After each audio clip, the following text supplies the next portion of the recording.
so far. We were expecting the wind to be blowing across our screens like that, and it's sort of coming and going. And the players will come out shortly. So it's going to be against the Blues, who are the reigning grand final champions, premiership players from last year, versus the Christchurch Bulldogs, who won the minor premiership here at QEII Park. They had a fairly dominant season. They only lost once. They won 4 out of the 6 major awards in the recent awards nights, which we'll go through later.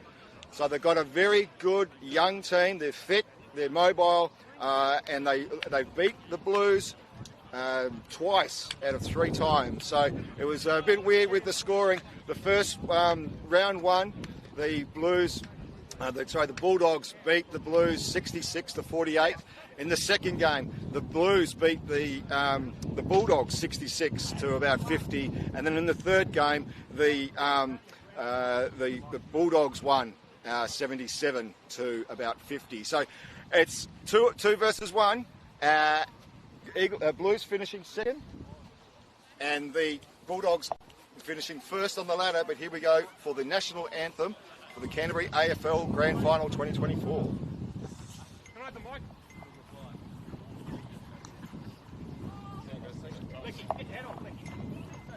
Sorry, mate, sorry.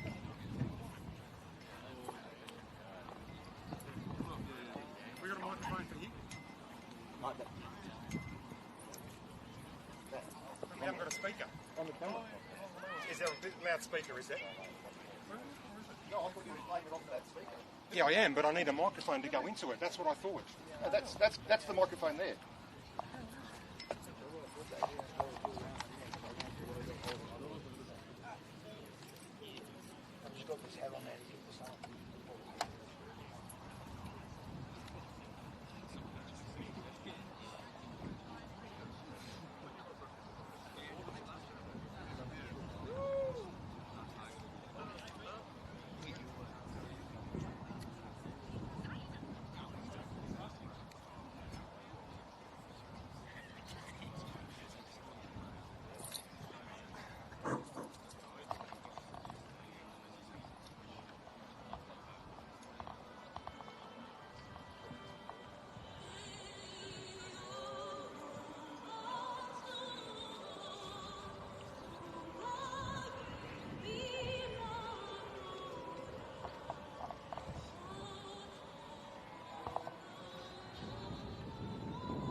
Okay, let's go.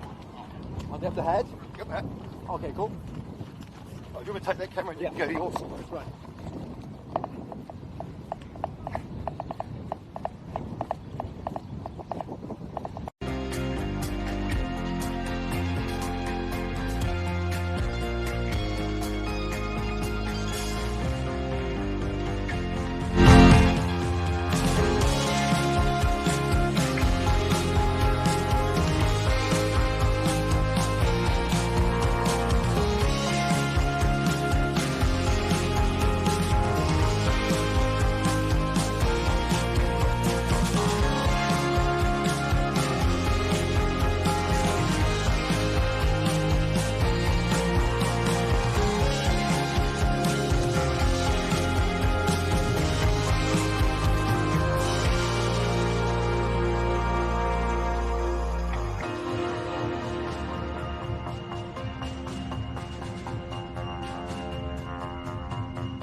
Okay, we're back to the central broadcasting position at QE2 Park. We've got myself, Steve Langridge, and Leroy Greenaway, who's going to be our commentators for this afternoon's grand final. As we're waiting for the teams to take the field, we'll run through Monday night's awards, which was dominated by the Bulldogs. And we've got... You sound surprised in that, Steve, considering that they were the top of the table. 4 out of 6. And well, they didn't win the top prize, but you're right. I mean, they won the Rising Star, and they won the Golden Boot. Lockie McBride got 25 goals. And what's the other awards there? You can see. Who got Coach of the Year? Coach of the Year was the Bulldogs. Was Tim Terpstra. Unfortunately, Tim, big wave to Tim, watching from Perth, WA. Unfortunately, he's made a career move. He used to be a builder with a bit of student counselling on the side, and now he's gone to more counselling with a bit of building on the side. And I think he's moving to Hobart at the moment. He's over in WA. So, big ups to Tim Terpstra, the coach of the Bulldogs. So the Bulldogs have got to do it without their coach, plus a few missing players too. Yeah, there are a few missing players. We've got out is Stefan van Gruding, one of the most dominant players in the centre for the Bulldogs. Alistair Collins, AC, he's not available. Johnny Lord did his ankle about 4 weeks ago. Jared Cleenan, who's also a very handy player at half forward. Taylor Scott, Micah Lum, Zane Carey, gone to Europe. Why would you go to Europe when you've got a grand final to play? That's all I want to know. I mean, who plays AFL in Europe these days? It's a very small sport, isn't it, over in Britain and anything on actual continental Europe? I don't know. Yeah, they do have a good competition. I think they play nines mainly in AFL Europe. But certainly it's very... well, AFL is spreading around the world. We've got the Pacific Cup coming up, which is featuring quite a few of the Canterbury AFL players. Pacific Cup is going to be played between Fiji, Nauru, PNG, Tonga, and of course the New Zealand Falcons. And that's the reason why we're having the final this week and not next week or the week after like we have in the past. Correct. We are going, we're bringing it forward. So out of today's game, Lockie McBride is playing in the New Zealand Falcons. JP as well playing out of the middle for the Bulldogs. And for the Blues, it's Hayden Johnson, the mercurial centre half back. Dan Howie, who also plays in the ruck or on the half forward line. Jay Johnson, Josh Mackey. So they've got 4 players playing in the New Zealand Falcons. But we are lining up. The Bulldogs are out. Yeah, the Blues are still to come out. They're just coming now. The Blues are coming out. The winds dropped. We were expecting 30-kilometre winds, but thankfully they've dropped. Hopefully they can stay away for the next 2 hours so that we can get the game and presentations done before any of that awful weather that's supposedly coming does come. Well, last week we thought we were going to have a storm, and the storm actually did come later that night. But here about 8 o'clock at night, so that would be great if it was about that tonight. So, yeah. Soften up this ground. It's a very hard ground. So we're at QE2 Park, which is in New Brighton in Christchurch. Very sandy soil. Beach is only 1 kilometre away, and we often get easterly breezes. The onshore breeze blows across this ground. But today, as I said, it's either going to blow from the north, if at all. The lawn's cut-ish. The lines are painted. We're getting underway for a cracking start to the game. Are we right to go, fellas? We're right to go. Let's kick it off. Big bounce there from Matt. Oh, good bounce, umpire. Well done, Matt. Always starts off with a nice bounce at the start of the grand final. Ball bobbles out. Charlton gets the first good touch over to his mate, Mick, the rookie they call him at 44. He gets it down to Poisson and pumps over the head by Billy Hope. But there's a free kick, and it's going the way of the Bulldogs, who's going to play on quickly. Blackler chases, pushes it up to the half-forward line, and, Mackie, the player out of Australia, comes through. But Mad Dog, he gets dragged to the ground. No, that was Sauce, sorry. And good defence there by your man CJ Miller, but only into the hands of Topless.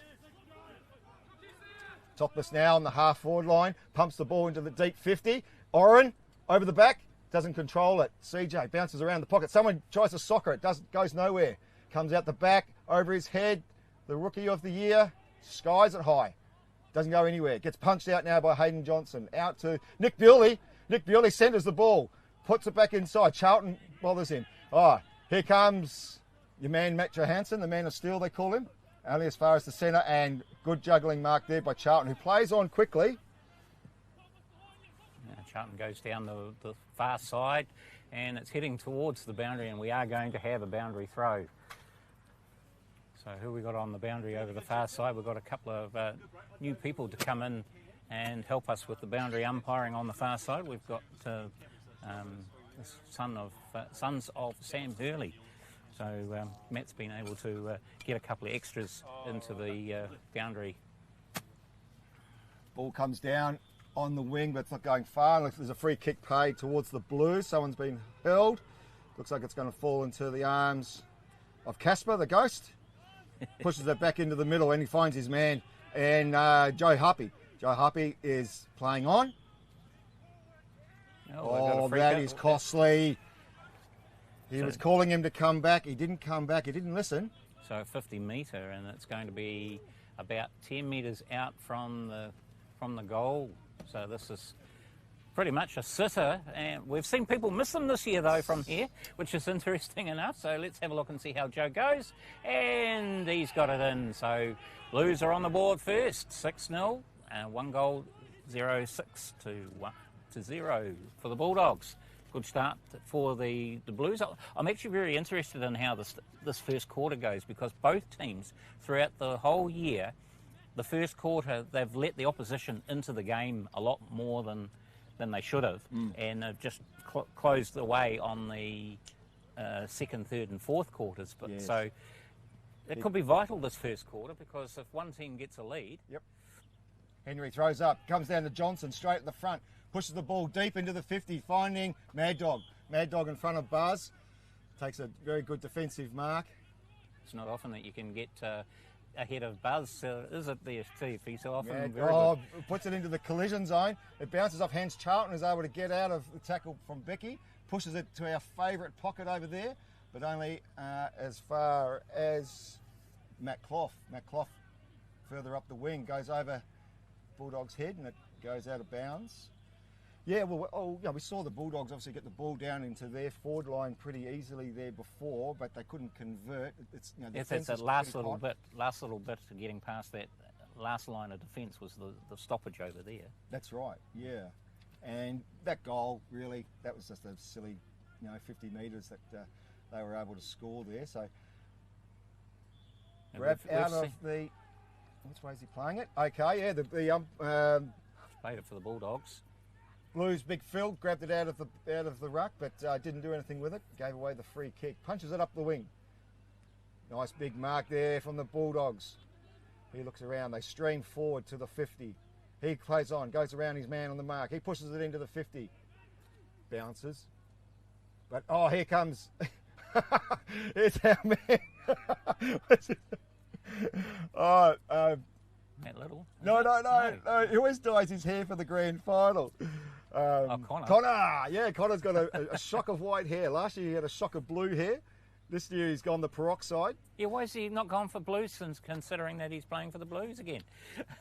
I think he got mistaken for being an old age pensioner, and in the nightclub later when they won the grand final, he got asked to leave because it was an over 25s event. No, well on Cooper, always Connor all nut. He's all nut. And Charlton kicks it away downfield. Who have we got here taking it in the middle? More Blues players. Oh no, the whistle's gone, and an incorrect throw. Yes. So the Bulldogs get the ball. A lot of silly mistakes early in this match, isn't there? Bit of nerves, you reckon? Yeah, it must be. Bit of a wobbly old mongrel punt into the middle there. Joe Harpy picks it up. Doesn't get it far. Drops into the hands. It's a free kick. Which way's he gone? Controlling umpire Henry. Having his first match in the final. First grand final. First grand final, yes. A free kick to Harpy. Harpy out to the wing. Trying to find... Yes, finds his teammate Billy Hope. Billy Hope wheels around. Comes back inside. pushes it up to the half-forward line, over to Buzz. Buzz in front of Mad Dog. Don't let that happen too often. He's learned his lesson. He's stepped back on the mark. Buzz goes long into the 50. And Tim Thorne in front of court, couldn't quite control, but the Bulldogs do, only as far as half-forward. Buzz tries to tap out, couldn't quite control it. Drops in the hands of Max. Max Hammett.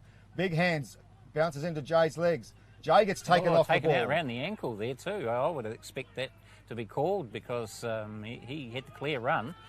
Anyway, Charlton goes through because the Blues have still got the ball. Worm burner. Yeah, those poor worms are going to get hit from them. Billy Hope round the corner and only as far. Oh, the Bulldogs are set up good in defence here. Look at that line. 3 across the back there. They're keeping deep. And the Blues are kicking it over their forwards who have pushed up straight into the arms of the Bulldogs. We're back onto the wing. Henry gets troubled off the ball, but here comes Big Phil. Big Phil punts the ball, but he's going to our favourite pocket. CJ?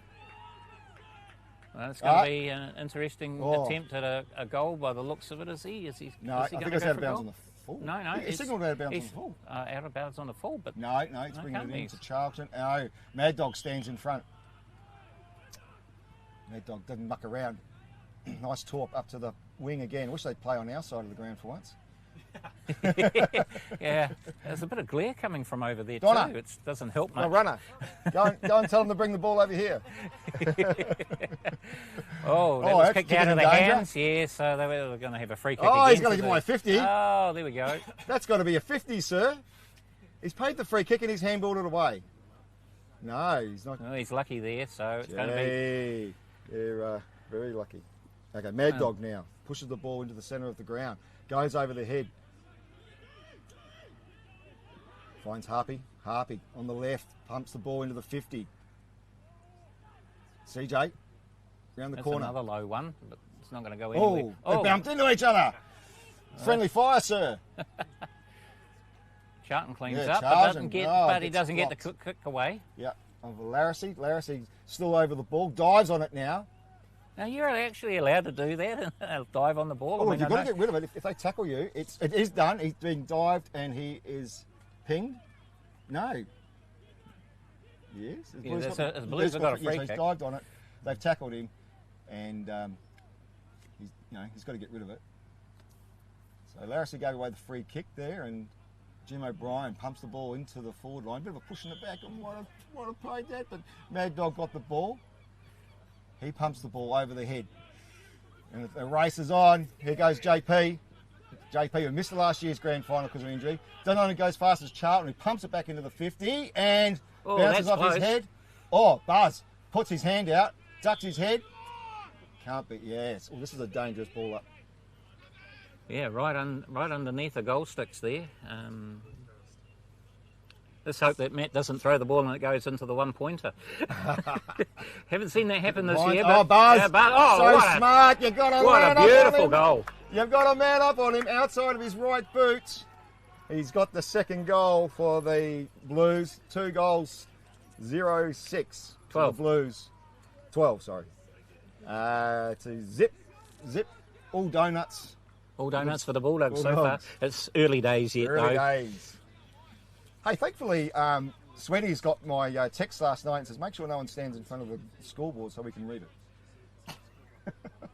all year they've been standing in front of the scoreboard. You can't read it. Right, at the moment, he's the one sitting next to it, so hopefully that means that we can see it throughout the game. And Henry starts off with another centre throw, and here we go with Jay Johnson going downfield, and it's going straight to a Bulldog. We've seen that a lot Daniel Larissy already. Get away, Buzz. Larissy plays on down that wing. They love the bench. That's where all the benches are. That's where all the... Oh, nice tackle on Johnson. I know why they're playing over that far side. Yeah, he's gone. And Johnson appeals. Umpire Cooley not having it. Good work there, Oren. Oren's trying to milk the 50. Oh! Somebody must have said something. He milked him like a Jersey cow. He threw the ball. Larissy just stuck his mid out. Didn't even take the ball. Now he's been marched 50 for a sloppy throw back to the free kick. Oh, well, that's probably a repay for the last one, eh? Yeah, although that one was under the post when they had the free kick. And this one still is about 60, 70 metres out. And actually, no, it might be, 60 metres out. Nick Atkins. chops over his feet. Gets the ball into the forward 50. Here comes Charlton. You'll hear that name plenty of time. Oh, the nice fend, but he's gone now, sir. He fended it off. He's gone now. And he's gone. No, you're pointing the wrong direction, Henry. It's to the Bulldogs. And he tried to go the fend, the old dusty, don't come Monday kind of a fend. But unfortunately, Tuesday came around sooner than he expected, and he got nailed. So, and Nick Bewley's looking a little bit worse for wear after getting that thump onto the ground like he did. He's feeling a little bit dodgy, but he'll be right. So we've got Matai Ward, Rookie of the Year, coming in for his first shot at goal. It's probably about 30 metres out. Slight angle. Nice looking kick. Nice looking kick. Yeah, the big like man it. fly and the big fingers come out. The umpire loves it and the Bulldogs love it. They get around him. And it's a good start to the Bulldogs. 1 goal 6 to 2 goals 12 to the Blues. So some good action. Very good action. It's a good quarter so far. It's fairly even. A lot of mistakes though still happening, and we go back to the centre for the 4th time, and we have umpire Matt to restart us for the match again. Good bounce in the first quarter. First bounce was a good bounce. Just throws it up this time. Drops at the feet of the ruckman. Oh, kick in danger there. Becky gets nailed for kick in danger. Gives it back to Charlton. He stands there with a big question look on his face. He had the ball. He thought he'd be able to kick it. Oh, that's a push in the back, clearly. But no, gets missed. And that's a bit of a throw, a bit of a punch, but that gets missed too. JP tries to get the ball ready. Gets put over by Magdog. Harpy's there. Charlton again. 2 Charlton brothers, don't forget. Not just the one. Big Mick Atkins. He's all caught up in a wrap. He can't get the ball out. And yeah, it looks like we're going to have a throw up by the umpire. Yeah, as you can see on the shot there, 2 Charlton brothers. They're just as competitive as each other, 21 and 22. And they're not twins. They're about 2 years between them, but they're always around the ball. So it's easier for us. Charlton and Charlton. Yeah, that's Sounds like Josh. a law firm. With There you go, Charlton to Charlton. You want to sue somebody, call them. There goes Baxi. Get out of the way, runner. What's he doing there? That's giving away a free kick, surely. Benny gets nailed, pushed out. Here goes Billy. Billy back to Howie. Johnson. No, it's Johnson. Johnson to Mad. No, to Sauce. Sauce pumps the ball for the Bulldogs. Into the 50 now. Another scoring chance. Lockie McBride back from injury. He's got away from his man, Connor Allnut. He's going to go into the hot spot, and it's bouncing through. Nat Johansson couldn't stop the ball. And we're going to have a throw-in, and is it going to be a throw-in, or is it gone? No, it's gone through for a point. Yeah, to go for a point. Yeah. Lockie McBride coming back from an ankle injury. He's one of our New Zealand Falcons representing the Bulldogs. So he's playing in the next couple of weeks over in Queensland. So he'll be, the coaches of the Falcons will want to make sure that he doesn't injure himself any further in this game. But the Bulldogs do need him. He scored 25 goals during the season, so he got the Golden Boot award. But good attempt there from the pocket. But they're pushing up, aren't they? The Bulldogs are pushing way up. Not much of a structure for the forward line so far for the Bulldogs. Yeah, Terry's had a throw-in. Looks like he's going to have another throw-in over the far side. How's his shoulder? His shoulder's fine. It's been his ankle and his calf that have been giving him a bit of issue. So it's the running side of things that's more of the problem this season. How old is Terry now? 70? He's pretty close to it if he 70. isn't. A good chunk of 70. So He's certainly well past the retirement age to get the gold card. So. Oh, that's true. Or I remember him actually saying to me when he got the gold card the first time that. But I just can't remember exactly how many years ago, whether it's 4 or 5 years ago that he got it. But it'll be close.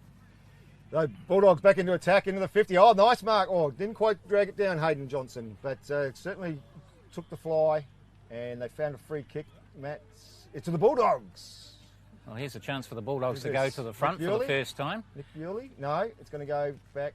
He's choosing another player. Pointing. They're certainly within kicking range to be able to take the lead for the first time in the match too, because at the moment it's 2 goals 12 for the Blues to 1 goal, 1 behind, 7 for the Bulldogs. So if this goes through, it'll be 13-12 if it doesn't. Mateo Ward, the Rookie of the Year, wasn't he? So he's the one lining it up. A lot of players under the goal hoping it falls short as the ball goes in, and it's going to be falling short. Close. Where's the backstop? Cleared away by the Blues. Mongrel punt up into the air, up the chimney. There goes Topless. Nice easy mark there on the wing. Billy Hope stands tall on the mark. Topless runs around on the mark. Play on, he calls. Pushes the ball into the half-forward line. Oh, Nick Bewley doesn't quite take it in. But now punches it out. Back to only a Blues player, though. Matt Little, off a step, off to Johnson. Doesn't get it. He's only got the ball as far as Bulldog, who pumps it deep into the 50. There's no one home, but it's got a bounce. 1 point. Just the one. Called out by Irish, who's doing the umpiring goal there. Nice mark by Johnson out in the far wing again. Need the ball to come over to our side of the wing. Where's our runner? We need the wind to turn around direction, and then we'll have it. Because at the moment it is blowing from behind us across the field. Yeah. Yeah. So these two teams had a interesting season. They've Bulldogs won the first game, Blues won the second game, Bulldogs won the third game. And it's always been close within a couple of goals. Both of these guys sitting on top of the table, 1 and 2. And Bulldogs only losing 1 game for the season against the Blues. Otherwise, the Blues... Only losing 2 times to the Bulldogs, winning all their other matches. This is it. So very competitive. Oh, good to see the Eagles are back supporting their goal umpire behind the goals. Last year, remember they dressed up in all their onesies and that's costumes? right, yeah. So it's more of a dress-up party today.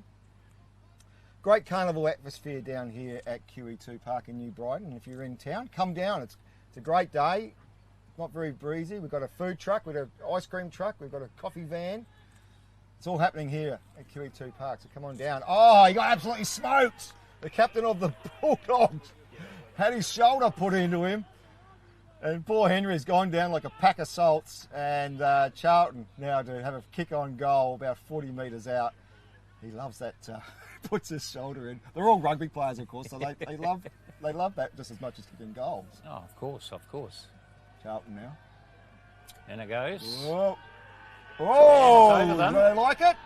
Yes, so there we go. 3 goals for the Blues to start us off. Snuck it over the fingertips. Luckily, no one's wearing fake nails today. Got it just through and scraped it through for a goal. So and they are on song in terms of their kicking because they've had 3 shots and they've got 3 goals. The Blues, however, have also had 3 shots, but only 1 goal. And 2 points. Back to the centre with Matt. That's always fun at the restart when the Bulldogs are playing because, well, Becky, our fellow umpire, always has to race himself out of the box after giving the drinks to the players. We've got a free kick already for the... No, he's waving to the Blues. Yeah. No, he's giving it to the Bulldogs. Oh. Mark? No, it's coming back to the spot. Yeah, he's going back to the start again. I thought he'd kicked it down so that it could play on, but obviously, no, Matt's not happy with that, so we'll... Caden Lewis with the ball now in the middle of the park. Caden looking for somebody. Oh, there goes the quarter. And we won't worry about that kick, will we? So, at first quarter time, it is the Blues in front with 3 goals, no behind to 18 points. So the Bulldogs, 1 goal, 2 behind, 8 points. And a very good start for the Blues though. 3 shots a goal for 3 goals. Gee, isn't that the sort of thing that you would like to have all the time when you're playing AFL, eh? Yeah. 100% record. 100% record, which is rare in CAFL.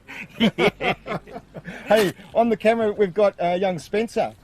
Spencer, what's your surname? Hurley. You have to think about that.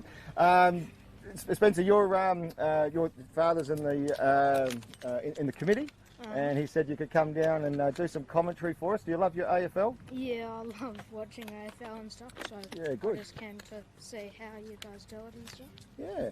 What do you think of the game so far here? It's pretty good. It's like, I don't know, it's pretty physical and This stuff, one is but usually only about 5 it's looking like it's going to be a good wrestling match, so I'm excited. And so far we've got 1 goal to 8 points to the Bulldogs, 3 goals straight, 18 for the Blues.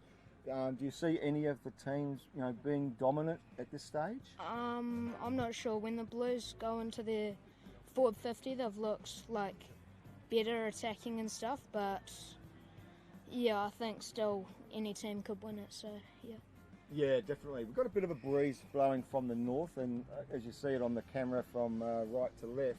So it's, certainly these players, the ball was bouncing around. The ball's getting into the Bulldogs 50 just as much as the Blues, but the Blues are a lot more efficient. Yeah, they're a lot more like set up in the back 50 and stuff, which I think they're doing well at the moment. Well, they do have Hayden Johnson, who's a New Zealand Falcon. And they've also got Dan Howie as well playing in the back line. So they're well set up and they've got very experienced players. These guys also play in the Premiership, which we also had. We were hoping to have Terry Anderson over, but he's completely forgotten his direction and he's not coming over. We were going to have a chat with him. He's probably waiting for his 6:40 slot on my show, the Canterbury Sports Show tonight, to do all his talking. I should have written down, given him a piece of paper rather than just telling him. But it's a great game down. So thanks very much, Spencer. Thanks for coming down. Enjoy the rest of your footy. We might get you in to commentate a little bit later on. Maybe, while we've got a bit of a break, maybe we could run through some of the awards that we had on. Did you want me to go in there and see if I can get Terry to talk from in there? Maybe we'll come. No, we'll do it at halftime. Tell him to come at halftime. Okay.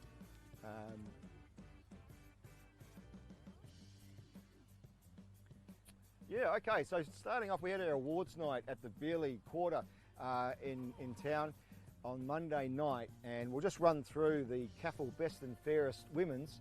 We had Pippa Baird, who topped the table with 4 votes.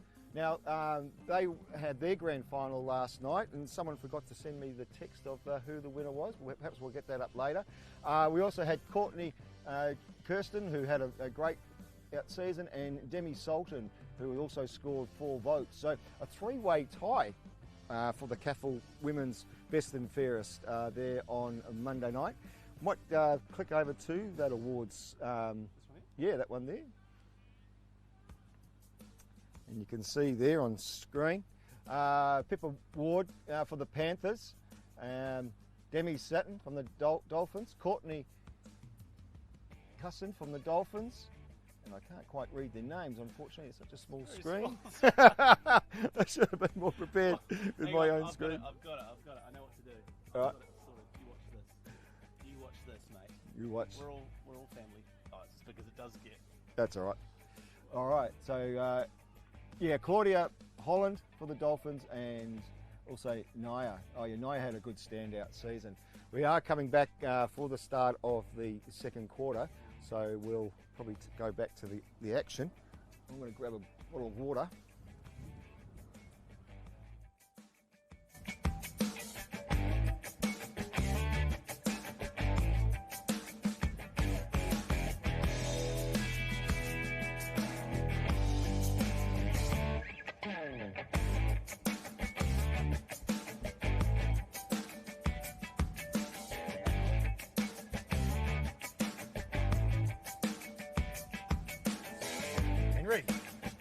Henry to throw the ball in. Lands at the feet. Comes down to Mick Atkins, the rookie, 44-year-old rookie. How can you be a rookie at that age?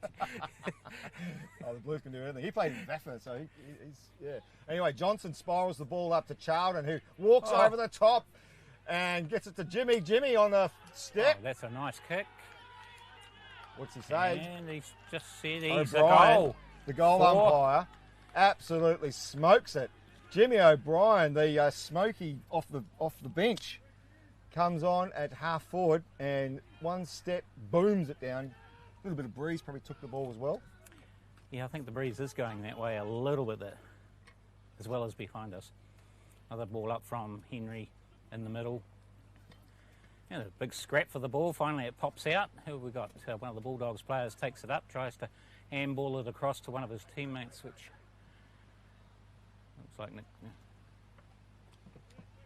But gets downfield into the hands of one of the Blues players, who returns the favour because it looks like it's going to go out of bounds on the far side. Well, Jinx is in the paddock by himself. He's probably the fittest boundary umpire. I suppose he's doing this whole boundary line by himself. Yeah. But he hasn't got much of the ball. He hasn't had to do anything yet. The ball was predominantly on the far side. Oh, sorry. Yeah. A few technical difficulties here. Henderson pumps the ball down into the wing. Mad Dog stands tall, picks up the ball, nice strong hands, pumps the ball into the centre, tries to find Cookie, couldn't quite find him. Connor knees him in the head. Should be a free kick, yep. No. Just play on. Far out. Anyway, went the other way. Tim Terpstra. No, not Tim. Tim Thorne. From WA. All the tats. He's a tattooist. So if you want to get some ink on you later, Tim's your man. You'll be a clean skin like me, Leroy. Yeah, I'd rather keep it that way, to be honest. Anyway, back to the action. No tattoos today. So we've got Mackie. Sorry, Tim. Mackie's throwing himself around like a ballerina, can't quite get the ball out, and Harpy gets wound up. He's having a, how's your father with Mad Dog? Two maddest players out there, probably. Very good that they're playing on each other. But Big Henderson thumps the ball down south. Only as far as Charlton. Charlton picks the ball up and bombs it into the forward 50, and it's going to race away. And our favourite boundary umpire, Terry, who's 103 years old, is going to throw his arm out of his socket again. Yeah, well, he hasn't thrown all season. He's because of the calf and the ankle injury. So this will be interesting to see how he recovers, because he was saying he wasn't going to recover. That's a great throw. He has recovered. He reckons he won't get out of the car when he gets home tonight, though. That'll be interesting, as it is. We should give him a free ticket to the hot pools down in New Brighton. He can relax those weary old bones. Buzz, off a step, pumps the ball down the wing, bounces over the heads of everyone congregated there, and the Blues punch it out. Oh, he's fallen over backwards. He's taken the ball to ground. Surely that's a tackle, sir, and it's going to be a ball up on the wing in front of Mr. Whippy. Thanks to our food trucks and everyone who's come down. It's been great. Good carnival atmosphere down at QEII if you want to come down. Goes the fend, but he's dropped the ball. That's a free kick, sir. Matt's on the spot. He's going to pay a free kick to the Blues. Blues kind of getting on top, do you feel? Yeah, just a little bit. They seem to be favouring that end too, which, this wind hasn't been that strong. No. Picking up slightly. Yeah, O'Brien with the ball. No forward line structure for the Blues. Down to Dan Denny. He's off a step. He's going to play on. Jimmy O'Brien, the last goal kicker, pumps it into the 50. And Howie, one-handed, doesn't quite make it. Buzz pumps it all over the top, and it's Pornstar. Pornstar's able to get it down to Dan. And your man, who all year I've been calling somebody else. Yeah, it's Matt Atkins, this one. No, Foggy has now kicked the ball down into the forward line. It's all wrapped up in a big tight hamburger with Buzzburger. Yeah, Buzz is not going for the ball up, is he? Surely not. No. Big Dan Howie does. Who's got the ball round now? Here we got the Blues. It's Charlton. The Charltons. Yeah, but he's paid something, a high. And I presume it'll be Charlton who'll take the shot at goal, because he's the one who the penalty was on. Charlton on Charlton? Is that law firm again? Yeah, so Josh Charlton to have the shot at goal. And he'd be, what do you say, about 20 metres? Here he goes, and looks to look good. Another one. It is. So we're up to 5 goals. Boy, 100% record still on the Blues. 5 goals, 30, leading the Bulldogs. 1 goal, 2, and 8 points. So that's a bit of a lead already there, Steve.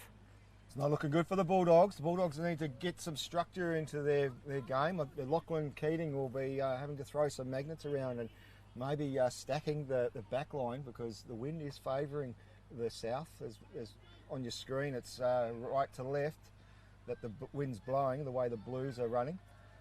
So it's action time now in this second quarter. There's a bit of a gap opening up. 5 goals straight.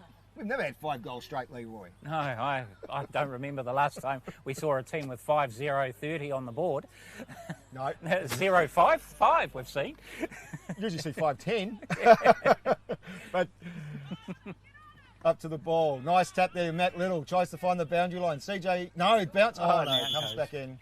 And they can't quite keep it in. And CJ Miller sees it out. Good team up in defence there with Matt Little. He was seeing it out, but it bounced back towards him, and then... Jinxie gets a touch of the ball. Nice throw in, Jinxie, right up high. Henderson tries to get the ball. Mad Dog on the ground. He has the handball.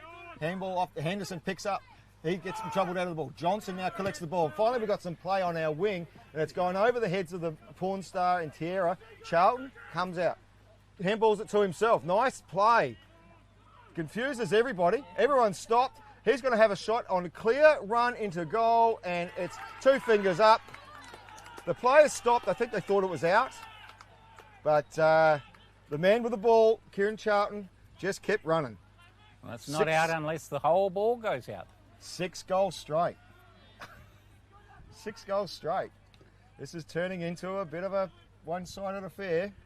Let's hope that the Bulldogs can do something now. They've got to stack their defence or something. 36-8, the actual score now to the Blues over the Bulldogs. Wow. Here we go, another ball up from Henry in the middle, and all players going for it. Johnson's going to come away with it, so the Blues are going to be back on attack again as the ball goes back down, and it might be the first 1 point for the Blues. And it is 1 point for the Blues, so they go to 37. So we're not going to have any more 100%ers, because that one just... Stop the game. Stop the game. Yeah, that's it. Should have stopped the game with a perfect clean sheet record, but no, we get 6-1 now, 37-8, 1-2-8 for the Bulldogs. As the Bulldogs get wrapped up by Buzz and the Blues, O'Brien tries to punch the ball. It's a bit of volleyball action happening. Henry gets shown the turf, gets high. Gets his head rubbed in the grass. Hopefully there wasn't a dog left a present for him down there. Yeah, that's the unfortunate thing about QE2 Park, is the residents don't clean up after their dogs when they take them for walks. Did you have a sweep before the grain? Yeah, I did have a wander around. Count how many there are. Now tell me this. I was taking my dog for a walk the other day, and I saw my dog do his business, and I went over to find it. I couldn't find it, but I did find someone else's, so I took that one. Does that count? Yeah, I think that counts. Yeah, you're being a good Yeah. citizen. It was a lot drier, of course. So it was a lot easier to pick up. Often wondered that, and I thought, well, you'd be the good judge of character. So. Thank you, Steve. Yeah, no, I think that's so long as you picked up something, and you're carrying around a bag, and that's the main thing. There's a lot of people don't. That's right. Yeah. All right, where are we in terms of the play? Let's get back to it. And we've got the Bulldogs now on attack. They're just out on the circle at the moment, and they're going to have a shot at goal. It'll be interesting because the breeze hasn't actually been favouring from that side. Yeah. Hamish Mobile runs around the mark. Pumps it into the hot spot. Oh, that's a good mark, Lockie. Lockie, bit of a Karate Kid action. Mr. Stuntman comes flying out. Takes the mark in front of Connor Allnut, the peroxided Irishman. So this will be the chance for the Bulldogs to get themselves back into the game. The Eagles, they have dressed up for the occasion. Great to see. So they're all chanting on behind the goals. And Lockie McBride, the golden boot for 2024, comes in.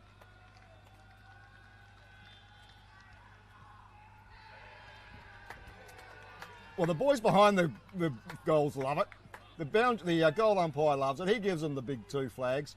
The Bulldogs get around him. Lucky McBride's on the board, and it's 2-2-14 to the Bulldogs. 6-1-37. It's a goal they needed desperately, didn't they, Leroy? Yeah, definitely they needed that one.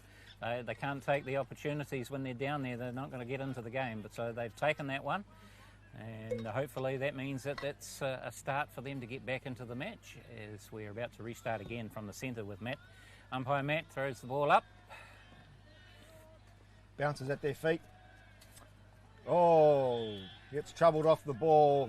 JP trying to get the ball, but gets a bit of rough play. What are they singing, Leroy? I don't know, but they've got suddenly really loud down there. We need a portable camera to get down there amongst the action. Donna, grab a camera. Get down there and see what those boys are singing. Tequila. Oh, the Blues have got it again. Oh! And taken as he kicked the ball away. And Buzz. Foggy got now, slammed. Oh, he didn't get the ball there, Buzz. It's gone back to the Bulldogs who kick it downfield. Henderson under it. No, sorry. It's Johnson. Hayden Johnson from Dunedin. He gets the ball out wide. Picked up there for Mad Dog. Mad Dog slams the ball back to the half-forward line. Pumps over Matthias' head. But the Blues, here come the Blues. Matt Little, back up from where it came. Over to Benny. Benny, oh, good work, Henry. Henry takes the ball. Almost takes the head off Dan Benny as well. But Johnson's now picked up the ball. He finds the boundary line. And he's called in the back. Matt's called it in the back to the Blues. So Johnson now with the ball hard up against their bench. Breeze picking up slightly now, heading south.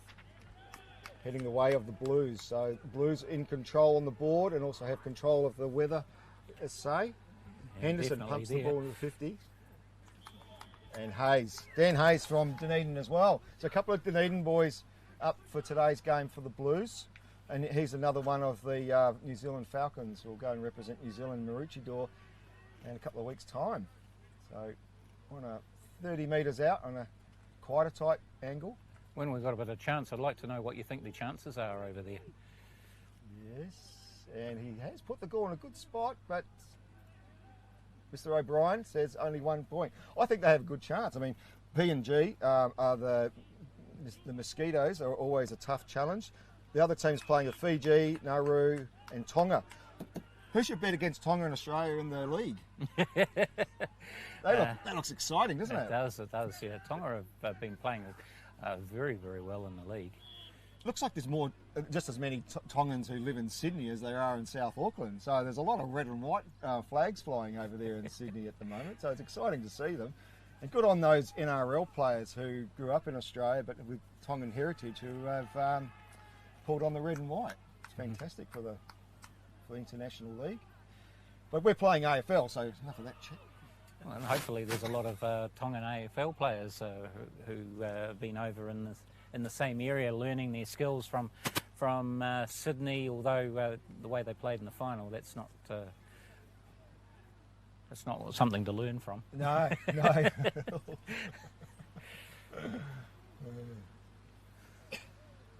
So, halfway through the second quarter here at QEII Park, New Brighton, if you want to come down and check us out. Nice sunny day with a few food trucks around. The ball gets pinged around on the centre wing, but Henry's found a free kick towards the Bulldogs. Looks like he got thrown to the ground without the ball. Looks like it's topless with the ball. I haven't seen much of Jack Pennick. No, he's been very quiet in this game. Is he off? I can't actually see him, to be honest, yeah. Is he injured or something? I know he went to Perth and Fiji or somewhere recently, so maybe he's just unfit. Who knows? Anyway, the ball's come out and it's landed at their feet, and it's going to be a Blues Bulldogs free kick. Henry kicks the ball back up the wing. Henderson stands underneath it, but the Bulldogs stand there. Matthias is able to collect the ball. He's going to play on quickly, pump it up into the hot spot. That's in the back, sir. Totally in the back. Yep. Yeah. So here we go. The Bulldogs have got another chance here to take the goal from about 25 metres out with that sort of free kick. So Who's the one who's going to be taking the goal? Lockie McBride. So he'll go for his second goal of the match. You would better keep tabs on their goal kicking. Yeah, at the moment, 6-2-38 to 2-2-14. Big clap goes up from the Eagles from behind the goal. Lockie McBride about, he's only 20 metres out by the time he gets to the man on the mark. He's gone back a long way to start his run up. Could be a speed bowler. Here he goes. It's a wobble. He likes it. The two There we fingers. They get around him. That's his second goal, I believe. Yeah. So that takes the Bulldogs to 3-20. So it's only now exactly 3 goals behind, with the Blues 6-38, the leading team at the moment. And how long we got left in this quarter? It can't be too far away. Just under 4 minutes. 4 minutes to go. Thank you, Morgan, from Evil Streams, our predominant producer, timekeeper, all-round equipment provider, fantastic, sexy man. Charlton kicks through Loves a downfield, down good to pie. Buzz, who's taken. And he's been given a free kick against him for... Caden For Lewis. that, he only just took the ball. That's a bit harsh, actually, because he only just got the ball, got the tackle at the same time. But then I suppose he let the ball go when he was being tackled, and hence the free kick has gone to the Bulldogs, and they've gone downfield, but it's gone wasted that. straight to one of the Blues. Johnson now. Johnson on the wing. Pumps the ball low. Gets it to the other Johnson, who pumps the ball over his head. Back down to a Bulldog. Is he caught it in field? He has. So it looks like that's Mad Dog. He's going to pump the ball back up the line. I haven't seen any switches of play. I've just remembered. They're just going back up the line. Maybe that's something they should look at. It's another free kick coming the way of the Bulldogs, so that'll get them some territory again. They're starting to get a little bit more territory in this last few minutes of Good the play. Cookie off the left. He's around the corner, and everything's going to get beaten. Terrible entry into the 50. Didn't give Lockie any chance of that. I think he's there's quite a few injuries from a lot of the Bulldogs. So, and I asked him before the game, "How you going? You're fighting fit?" He goes, Well, fitness is going to be the one that determines who wins this game. "Yep." And we already know that there's half a dozen of the Bulldogs players who are missing. Yeah. They've still got a full squad on the bench by the looks of it. You know, there's 5 or 6 of them over there. Yeah. Oh, it's pinging around there. They can't get the ball out, but here comes Mackie. He gets the ball out. He gets it to Tierra. No, Tierra doesn't quite take it. Pornstar tries to grab it. He can't get Tierra back onto the ball. Pumps the ball down. And only as far as our man Mattia. He goes quickly up to Mad Dog. He gets a crunch. Oh, what the call? There's a big call from the faraway umpire. It's an injury is there over there. Looks like there's an injured player. Okay, hold up and play. I think That's unusual because he looks like he's right on the boundary there. So why would you stop the game? Yeah, Especially when the ball is down the other that? end of the Is field. that Lockie McBride? No, Lockie's in the goal square. Who's that? Well, he's walking now. Trying to jog it off. He's trying to jog it off. Is that JP? Just get off, JP. Get the next player on. He is stayed on. They should be dragging him. I'm not quite sure how come the Blues had the ball. Dan Howie can't quite control it, but Tim does. Tattoo Tim. He's got the ball now. He tries to knock it clear. And then Dan Howie's back onto it. He kept up with play. Comes off hands to Will. Big Will around the corner. Usually a good shot at goal, but not to be. He's not as mobile as he once was. Yeah, he's had injury all season Actually, with the ankle. Will Evans commentated the Australian-New Zealand Rugby League final at Addington recently. Yes, he's very much into his league. He comes onto my show as well. Oh, good. Does his league report. I've let him concentrate on getting himself fit to play the final this week, so he'll be on next week to report on how the league goes. But anyway, back in the AFL, looks like there's a big scrum heading towards the sideline there. So tell us about Just FM. When's your show? Just FM, yeah. The Canterbury Sports Show is on from 5 p.m. through to 8 p.m. on Saturdays. It's a Kaiapoi radio station, so you can either get it in Kaiapoi on 107.7 or you can get it online on justfm.co.nz. Fantastic. All right, we always look forward to hearing Terry do his wrap of the day about 6:30 on Leroy's show. Hey, half-time, Leroy. Yeah, 3-2, 20 points to the Christchurch Bulldogs and 6-3, 39 to the Eastern Blues. Bit of momentum shift there for the Bulldogs, slightly. Slightly towards the end of that last 6 or 7 minutes. Certainly, they had a lot more possession, a lot more territory, got chances, put them through. But whether that's enough, we'll see what happens in this next quarter, the third quarter, when they end up with the ball and the wind in the right direction for them. Yeah. We've got special comments here from Spencer. If we could get that mic working, please. You hold that, mate. You can stay there, Lee. Oh, nice. What do you think? What's the crack? It's all right. The Blues have stretched it out a bit. Yep. And they're playing very well at the moment. But yeah, I'm not sure. I think the Bulldogs are still in it. If they can maybe slightly change their tactics a little bit, be more set up defensively and stuff. But yeah, it'll be interesting to see what happens. Yeah, definitely. Well, yeah, I think there was a bit of a momentum shift there, that they're getting more of the free kicks going against them. The Bulldogs have the breeze in the next quarter, so hopefully they put it to good use. The Bulldog, yeah, the Blues definitely, as you say, are more well set up behind play. The Bulldogs been drifting up the field, and the Blues are just easily able to cut it off. So we're going to invite Terry Anderson in here now. Leroy, you want to come back in as well? These two? Well, I've got my mic on, have I? Yeah, you've got your mic. Yeah, so I don't need to be right next to the mic, but Terry will need to. Yeah, that's fine. Yep, we've got Matt coming over as well. Before he comes over, what's your thoughts there, Terry? Oh, you've got the camera right here, mate. Oh, hello. You're on TV. Good afternoon, viewers. Yeah, look, it's been great umpiring the game out there. It's pretty fast and furious. We've seen the great skills on display from both sides. I think the Blues' bigger bodies in the middle there were proving too much for the Bulldogs area, particularly at the start of that second quarter.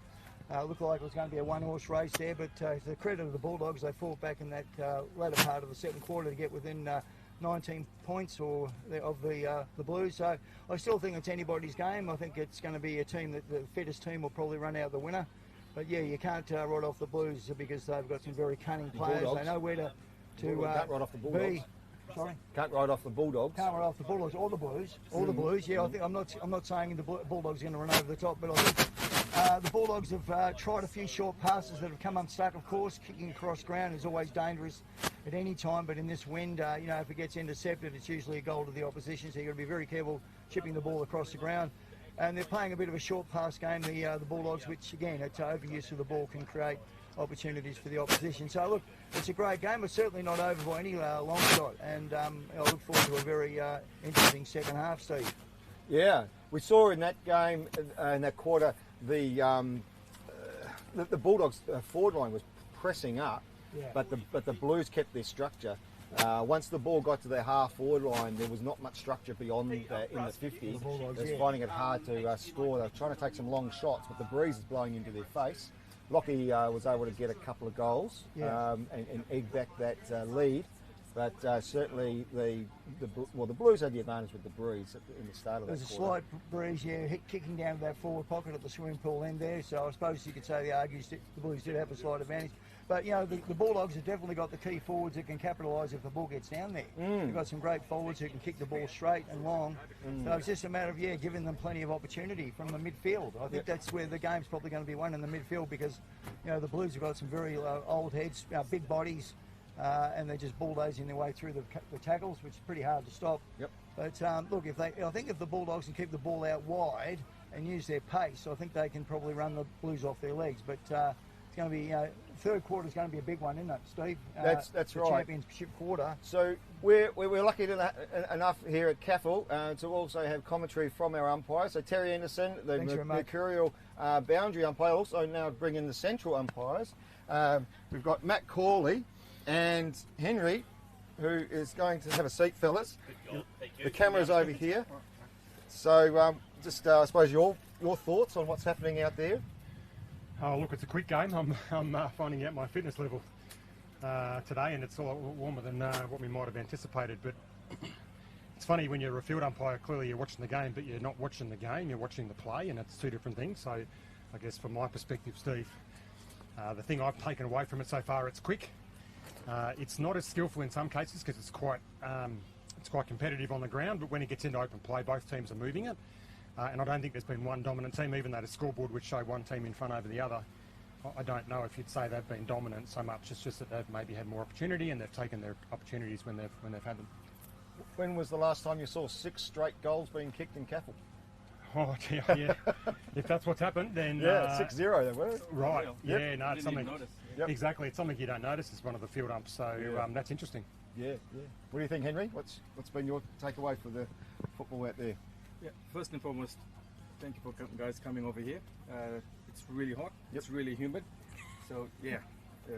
That's why we supplied the Cougars marquee for you to cool down. Have you guys got water? No, I've got water over there, but no, it is quite a highly emotional game out there. As you can see yourself, there's a lot of push and shove going on. Is there? Yeah, there is, but we're trying our best to see and what we can umpire. Basically, you can only umpire what you can see, as you know. Yep. Yeah. A couple of 50s. Couple of 50s paid. Yeah, the first one. Yeah, I mean the first one was clear. You know, we're trying to set a standard. The second one obviously was hands in, unnecessary. Yep. And they're the kind of play that, you know, from a player's point, it's coach killer almost is the term, isn't it? Yeah, it was. It's exactly our comments that the first one against Topless, where they basically got a goal from that. Yeah. But certainly, yeah, it was pretty obvious.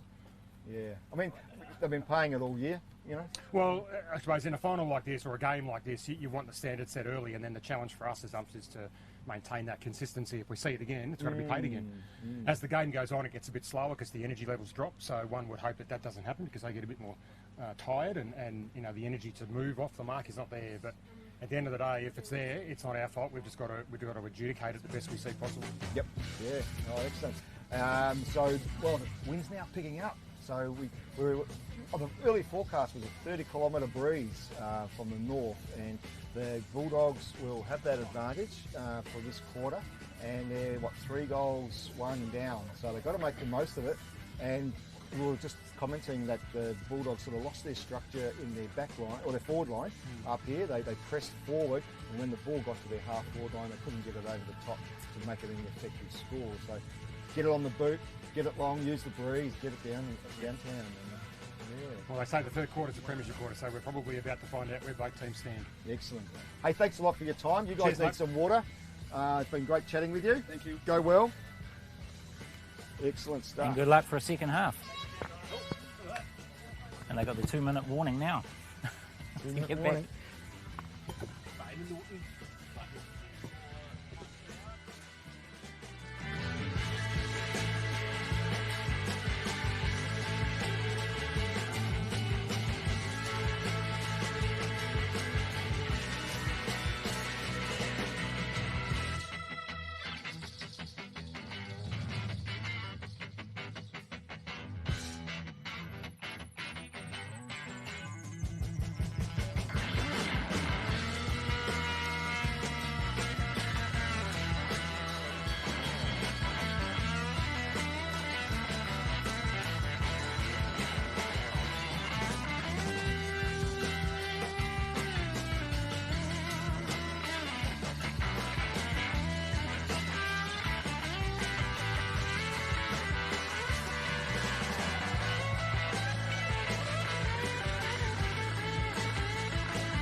we're back into the AFL Grand Final, about to start the third quarter, and the breeze is still up and down a little bit at the moment, but the Bulldogs, they have the wind if it does pick up for them for this quarter.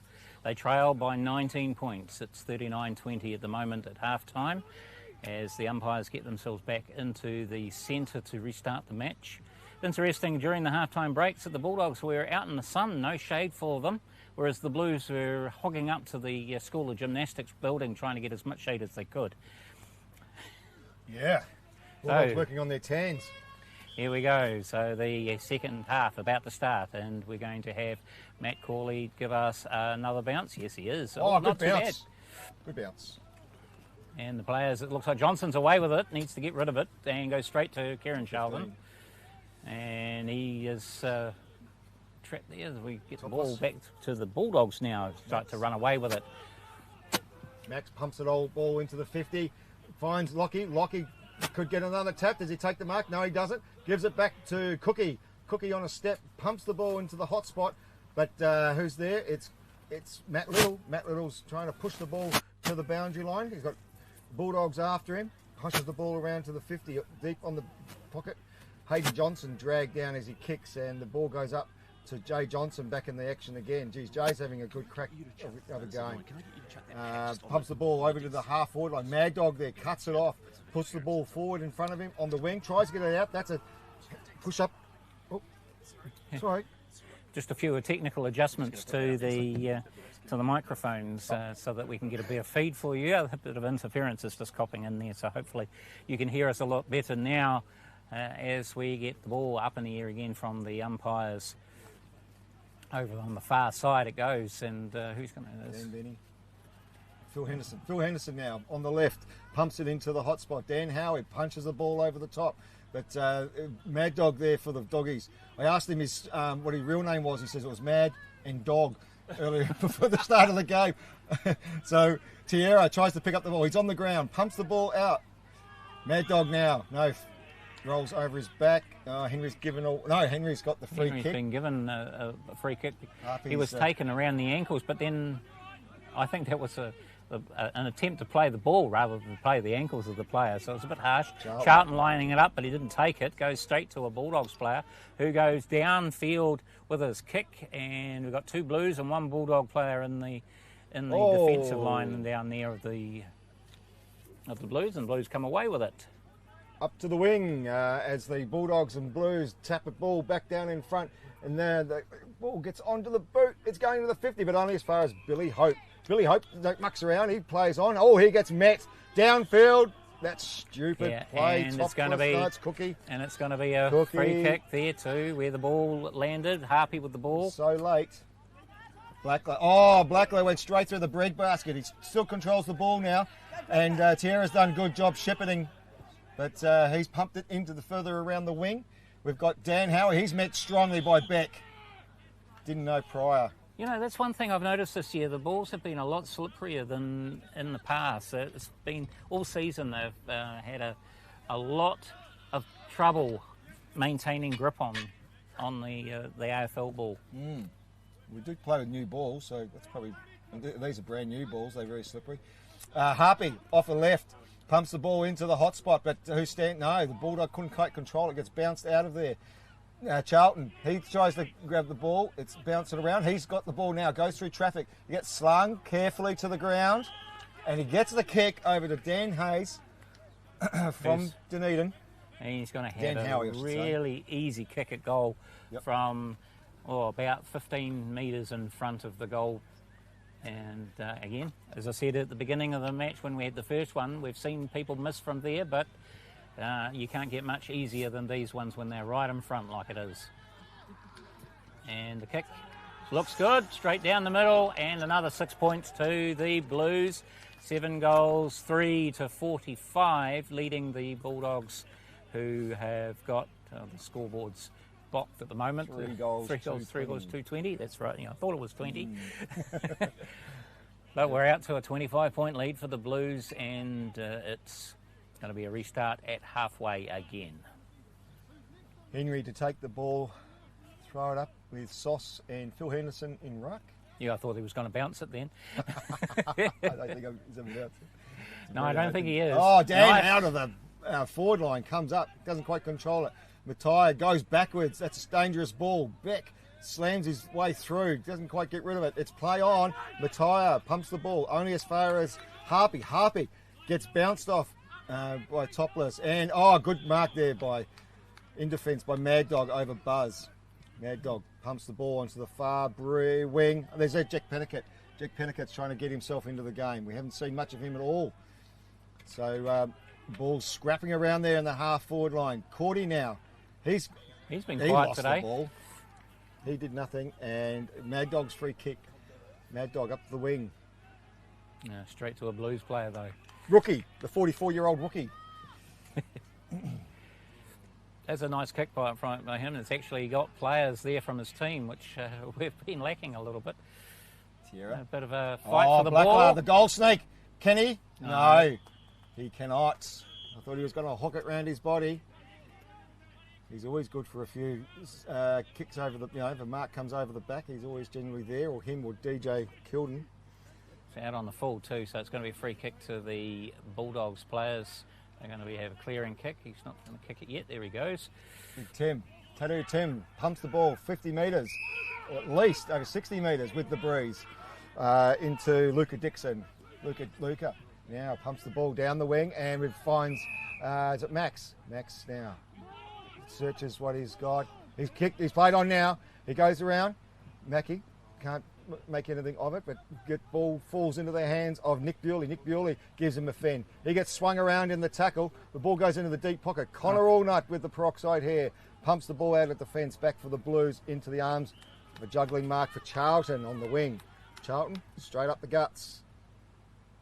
Pumps the ball up to Buzz. Buzz stands, waits for the ball to bounce, works it out, swings around on the left, pumps it down, and there's a good mark. Oh, he should have caught that.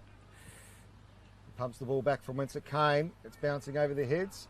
Here's Topless now. Topless doesn't want to interact with Charlton. Handball's underground for him. Mick Atkins pops the Bulldog front on contact, and the Bulldogs are going to tell you, how's your father? We didn't like that kind of action. You're not coming home for Christmas time this time. You're off the Christmas card list. He'd be used to that. He used to play in the VAFA in Melbourne, so no love lost there. And he's going to... We're going downfield for a 50, are we? Yes. I think so. He just went. The umpire just went over there to try and clear the bodies that were piling up for some reason, and so he's marching down 50 metres anyway. Ended up with the ball here, Leroy. He's got the ball. I can't tell you who's got the ball. Oh, is it JP? Looks like it might be JP, who was struggling earlier with an ankle injury or something. So he's he'll end up kicking from about 40 metres, where the man on the mark is. Very tight angle. Breeze. Jeez, what's happening to the breeze, Leroy? It's dropped down, so it's certainly not favouring the Bulldogs in this game. Yeah. I know, isn't it? 1 quarter you got it, 1 quarter you ain't. And that is a very fine kick. Good kick, sir. Good stuff, JP. Back to the middle. Yeah. Okay, that's what the Bulldogs need to get back in this game. They need to make sure of their chances. 4-2-26, but the Blues lead 7-3-45. So we're back to 19 points, which is what it was at half-time, as the ball is being returned to halfway for a restart again. Umpire Matt's about to do the restart. Just making sure that Jason Beck is out of the box, because we don't want to get penalised for an extra man for the Bulldogs. Up it goes, and again, missed by all the players, and we're going to end up with another throw by the umpire. Basically back in the centre of the square. Yeah, might as well do the start again. That's it. Ball pumps over the back. Who we got there? Oh, someone's found the dirt and pushing the back, I think. So it's free kick to Dan Benny. We've got a mouthful of New Brighton sand to take home with him. It depends on the place where it is. If it's on that strip that's going through the middle, he might have ended up with dirt in his mouth rather than the grass. Certainly a few dust bit of a dust bowl blew up as his face hit the dirt, so it might be on that bike track. Dan Benny, centre of the ground, eyeing up what's happening before him. Plenty of leads going on. He decides to play round and round on the mark, pumps it long, and nice. Oh, would have been nice if it had taken it. Nice bump, but here goes the Blues. Jimmy O'Brien, Cordy, back to Jimmy. Jimmy's racing it over to the boundary line, but it's a favourite boundary line which favours with the wind. Breeze is picking up slightly again. And talk of that strip, hopefully the council will do something to it on the off season, because you know they've said a lot of things. Like we're supposed to have a period. 3 ankles. 3 ankles. Yeah, we've lost 3 ankles, but we're also supposed to have a changing room here, and that hasn't appeared. Yeah, what's that been? 3 years? 4 years? Yeah, this is our 4th season here, so no one wants to spend any money though. So. That's the problem. Oh, they got free kick to the Bulldogs. We've got to get it to the right place. Right player. Is that Becky with it, is it? Yeah, looks like it's Becky. Or Jack Pennicat. Oh, Jack Pennicat, yep. He's gone back. He was going to be full forward, but they've pushed him back because life's got tough for the back line for the Bulldogs. Once again, it's pretty open. You've got Lockie McBride playing far up the field. You've got Oren Seddon playing full forward, being superbly marked by Hayden Johnson, the New Zealand Falcon. And we got another free kick here for the Bulldogs. So a lot more players are running upfield from the Bulldogs than we had before to try and give them people to. No one's there, but Cookie's there. Cookie tries to cut it off. Dan Benny whacks it away. Oh, his head. Watch the head. Yeah, keep it down. What's he called? It's called a free kick to the Blues. He ducked, basically. Oh, no. He's going to call it a ball up. He did duck as he picked up the ball, but he had rights for it. There goes Sauce. Sauce can't quite get a hold of it, and neither can AJ. AJ then pumps the ball into a bit of traffic. And out, he gets crunched as he was about to kick. That was a good bump as he was about, but the ball comes out. It's gone over the head of the goal umpire. No. Just 1 point, is it? Yeah. So the ball pumps back into the ball inboard for Jimmy O'Brien for the Blues. He's got Matt Johansson and looking for Mackie. Mackie, a bit of a worm burner there. But, and a bit of a Shane Warne spin there too. He did. Brian does nicely. Get the ball through to Mackie out on the wing. Mackie gets tangled up on Matt Johansson. He's got him. Good tackle there. The language. So there's a language rule, and it's not me they're talking about. No. Can't run through the mark. There's a bit of. We're all learning today. Yeah, we're all learning today. That's right, Morgan. So we're going back for the free kick. So Caden Lewis with the ball. No, sorry, Ed Lawson. Ed Lawson with the ball. He's going to now pump the ball into the hot spot. Who we got there? Oren. No, can't quite manage it. Over the top. And it's going to be another behind. Yeah. So 17 points to the lead now. That was We're the time inside 3 goals. You'd set up the play. You'd set up who was, the forwards push back deep. You'd have streaming forwards coming forward. The guy with the kick, kicking from the 50 metres, eyeing someone off, but not much structure there. Yeah, the Bulldogs might rue these chances that they're having because... He slips over. Ed Lawson now. Tunnel balls, back to Mad Dog. He gets the handball out, gets it met in the Blues sandwich. In comes Henderson for the Blues. And it's a Henderson free kick. Hendo free kick over Mad Dog. He got out of jail there. Just a little chip kick over the top to Mackie. Mackie gets tackled in the mark. Here comes Howie. Henderson now. Henderson into the top of the square. Charlton there. Oh, down comes Dan Benny. Eggs Benedict. He's found the post. Eggs Benny couldn't quite find the between the sticks, and he's gone the big. Another 1 pointer. Pumps the ball straight up the guts. Oh, Maxie's in trouble, but he's smart enough to get out of it. He now goes right, switches the play. Mad Dog got a bit of play, bit of grass to work in. Pornstar against Blackler. Blackler still troubling, and Blackler did well. Tried to wait until the reinforcements came, but it's a call by the... O'Brien's lucky there. The umpire's called it a throw-in because he was about to lose the ball to the Bulldogs, and the Bulldogs were going to be away, but the umpire had blown the whistle just before that was able to happen. Over the top, Porn Star, and cuts the ball off. DJ Miller can't quite find it. DJ Kilden. Sorry, DJ, if you're when you're watching this, getting you mixed up with CJ, DJ and CJ. They're at either ends of the field. Got DJ Miller and CJ Kilden. Completely wrong names. Anyway, back to the action. Hayden Johnson slapping the ball. Like that means nothing, that, does it? There's no intent really of getting rid of the ball. They're just tapping the ball to say, hey, I'm not going to be releasing it and I can't get it out of this tackle, so what are you going to do about it? Yeah, that's it. I'm pretending to show, is that a... No, that's gone. So is it 1 point? Mr. O'Brien? What's he calling? It's out of bounds. It's out of bounds, so... It's Jerry's call. It's a free kick to the Blues. Must be almost three-quarter time. What time we got on the clock? Just over 4 minutes. 4 minutes to go. Yeah, we're doing well. We asked when there's 4 minutes to go. 4-4-28 to the Bulldogs, 7-4-46 to the Blues. So 3 goals exactly. And Lachie McBride is able to put it through the big sticks. It's a two-goal ball game now. And that's his 3rd goal of the day. 3rd goal. Where's my pin gone? I don't know about that there, Steve. But anyway, so we have another goal for the Bulldogs. It is 5-4-34, but they are 12 points behind the Blues at 7-4-46. A 12.2 goal difference between the two teams, coming up towards the end of 3/4 time of the AFL Grand Final here in Christchurch, QEII Park.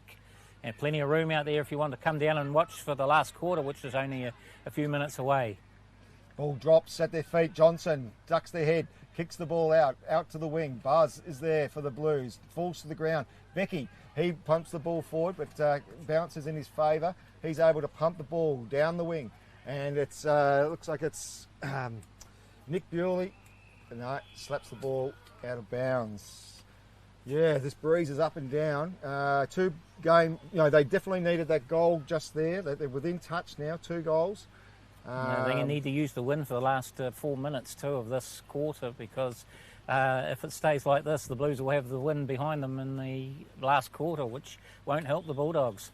That's right. Longer this day. Oh, Benny's off. Benny ignored the whistle, just kept running. Late charge on Benny too, but it's not called. Charlton wheels around, pumps the ball up the wing.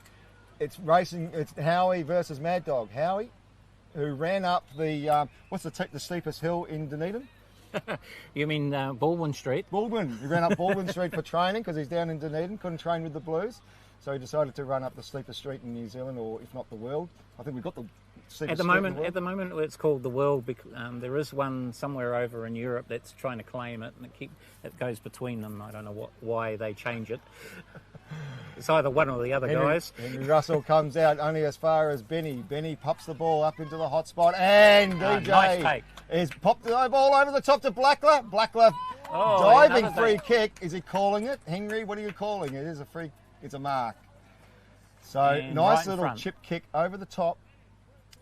Keeping it low too. When the breeze is up, you've got to keep the ball low so that you can actually get the distance, because if you try and kick it up with the breeze, you're not going to get the distance that you want. You're not going to get your target.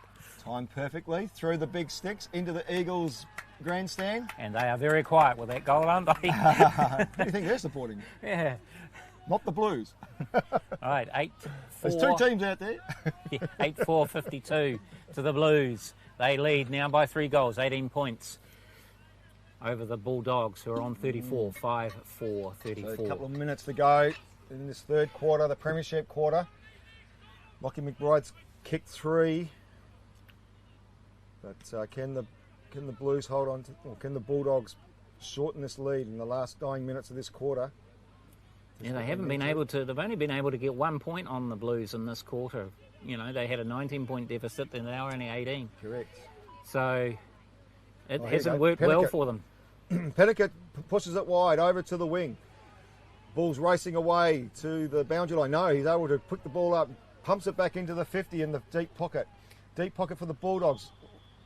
Whistle's gone, it's a high. And it's play on. Play on, everyone's stopped. We're all waiting. Handball over the top. Topless now for a chance. Oh, he's kicked nice it into charge Mackie. down. Mackie's been able, he tries to clean up his mess. He's doing not bad. Henderson's trying to grab the ball. Topless tried to... He's been all over the place, isn't he, Henderson? He is. He's played well. Here comes Rising Star. That's a sling. That was a and sling. He's going to get a free kick out of it too. So at the moment, free kick to the Blues. They're taking it from where it landed as the hooter goes anyway, so it doesn't look like he's going to get the chance to kick the ball. So at three-quarter time, it is 8-4-52 to the Blues, leading the Bulldogs 5-4-34, an 18-point lead. As I said to you just a moment or so ago, the Bulldogs didn't have it all their way in that quarter, only gained 1 point on them, and is that going to be the difference in the end, that they have not been able to make up that ground with the wind in that quarter? Yeah, I'm like, Bulldogs obviously missing some very key players through injury or travels or left the building, unfortunately. So they just haven't been able to capitalise on their territory. Come in, Spencer. Special comments from Spencer. There you go, son. What do you reckon? Thank you. It was interesting quarter there. I think there's lots of long kicks forward and then the ball goes to ground quite a lot, but I'm not sure. I think the Bulldogs, it's not quite out of reach yet, but you know, time's running out quite quickly, so yeah. The breeze is coming and going, but it feels like it's, thanks for that. Leroy just threw some grass up, and it is heading across that angle which the Blues will be kicking in the last quarter, and they've got 3 goals up, so 18 points. Did you think that the Blues handled kicking into the breeze quite well? I think they probably did. They didn't let the Bulldogs, they didn't let the Bulldogs run over them when they got those 2 or 3 goals in a row. Yep. But yeah, I'm not sure. I think they handled it quite well. Yeah. But now they just need to finish it off and seal the game. So. Yeah. No, well, it's a pretty good action here down at QEII Park. If you're in town, come down for the last quarter. As I said, the breeze picking up. Bulldogs needing 3 goals to snatch back victory. This is a three-peat for the Blues. They've beaten the Eagles in the first year, 2022. Beat the Bulldogs last year in 2023. Now they're on their hat trick. They're looking to repeat the glory years for the Blues from 2006, 7 and 8, when they won, the last time they won a three-peat, and looking to go back to back to back. So even though the Bulldogs won 4 out of the awards on Monday night at the CAFL Awards, they have the Rising Star, they have the Golden Boot, they have the Coach of the Year, and they had another player who escapes me, but they haven't been able to stem the flow. The Blues are being able to set up behind the ball nicely. Hayden Johnson is always dangerous, and Dan Howie also very dangerous setting up behind the play, and also Billy Hope in the defence. So bit of a huddle there. We might take a break, Morgan. Yeah, let's do it. Might freshen up. So Yep. come back soon. All right, bye guys.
here we are back at the AFL Grand Final day at QEII Park, and it is the Blues leading 52-34 going into the final quarter as umpire Henry is about to start us with a throw up in the middle.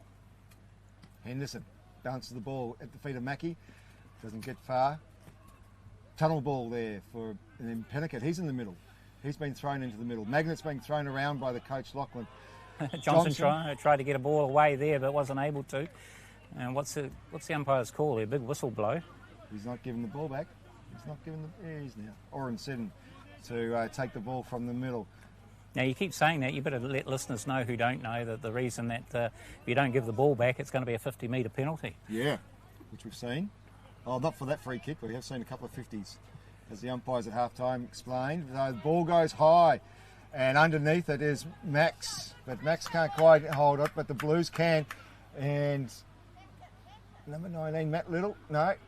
Yeah, Billy Hope. Billy Hope's off a step. He punches the ball into Buzz. Well taken too by Buzz. Works Tim under the ball. About 25 metres out too, and knowing what he's like when it comes to kicking the ball, this has got to be one of the most likely goals you could ever come across, is it, with Buzz, with the ball? Yeah. I'd put $10 on him. Only a slight angle. Yeah, it's not much. If he doesn't kick this, he owes me a beer. He shanked it. Yeah, that was the big call on behind. Did you hear that call? Yeah, he shanked it. I hope the microphones picked that up. Oh, God. Who needs two commentators when you've got the crowd? Yeah, that's right. He shanked it. He owes me a beer. Buzz. Okay, back into the action. Half forward line, half back line for the Bulldogs. The Bulldogs pull the ball out down the wing, but it's only going as far as the boundary line. One of the players over there wants to run away with it. Bring the ball back, sir. And looks like it's a free kick. Looks like the boundary umpires have swapped sides too, because we've got Terry and the young boy Hurley here on this side, as opposed to Jinxie, who's now on the far side. Yeah, there's a lot more activity on the far side. Obviously the breeze blowing, favouring the gymnastic side. But nice, almost a mark there from Charlton. Almost kick there. Billy Hope gets wrapped up, taking the ground. Charlton now dribbles the ball, only as far as a Bulldog. Bulldog pushes it back up from whence it came. Now he's got some clear ball here out onto the wing, and it bounces off Cordy. Jared Court? No, not Cordy. No. Cookie. Starts with a C. 4 letters. Johnson kicks downfield with an almighty kick. And can I buy a vowel? yeah. You want the O, I take it, and it'll still be the same. CO for court, CO for cook. So we've out of bounds on the fall. We've got Billy Hope now. He's going to bring the ball back, centering the ball at the top of the square, and Buzz again. He's got repeat, repeat. Make his redemption here. That's what they said about Vauban in the Melbourne Cup, the redemption for this year, and what did that do? Flop. So there you go. Hopefully he can work the breeze a little bit better. He's in exactly the same spot, exactly the same mark, different guy on the mark. Yeah, maybe that's the difference, because he's done it a lot better. We don't get the shanking call from there. He has. I think you've got to drag him. That's where the crowd shouts, drag him. Put him back up to the back line. Most of his play has been the half back line. He's played that sweeper role across half back, picking everything off.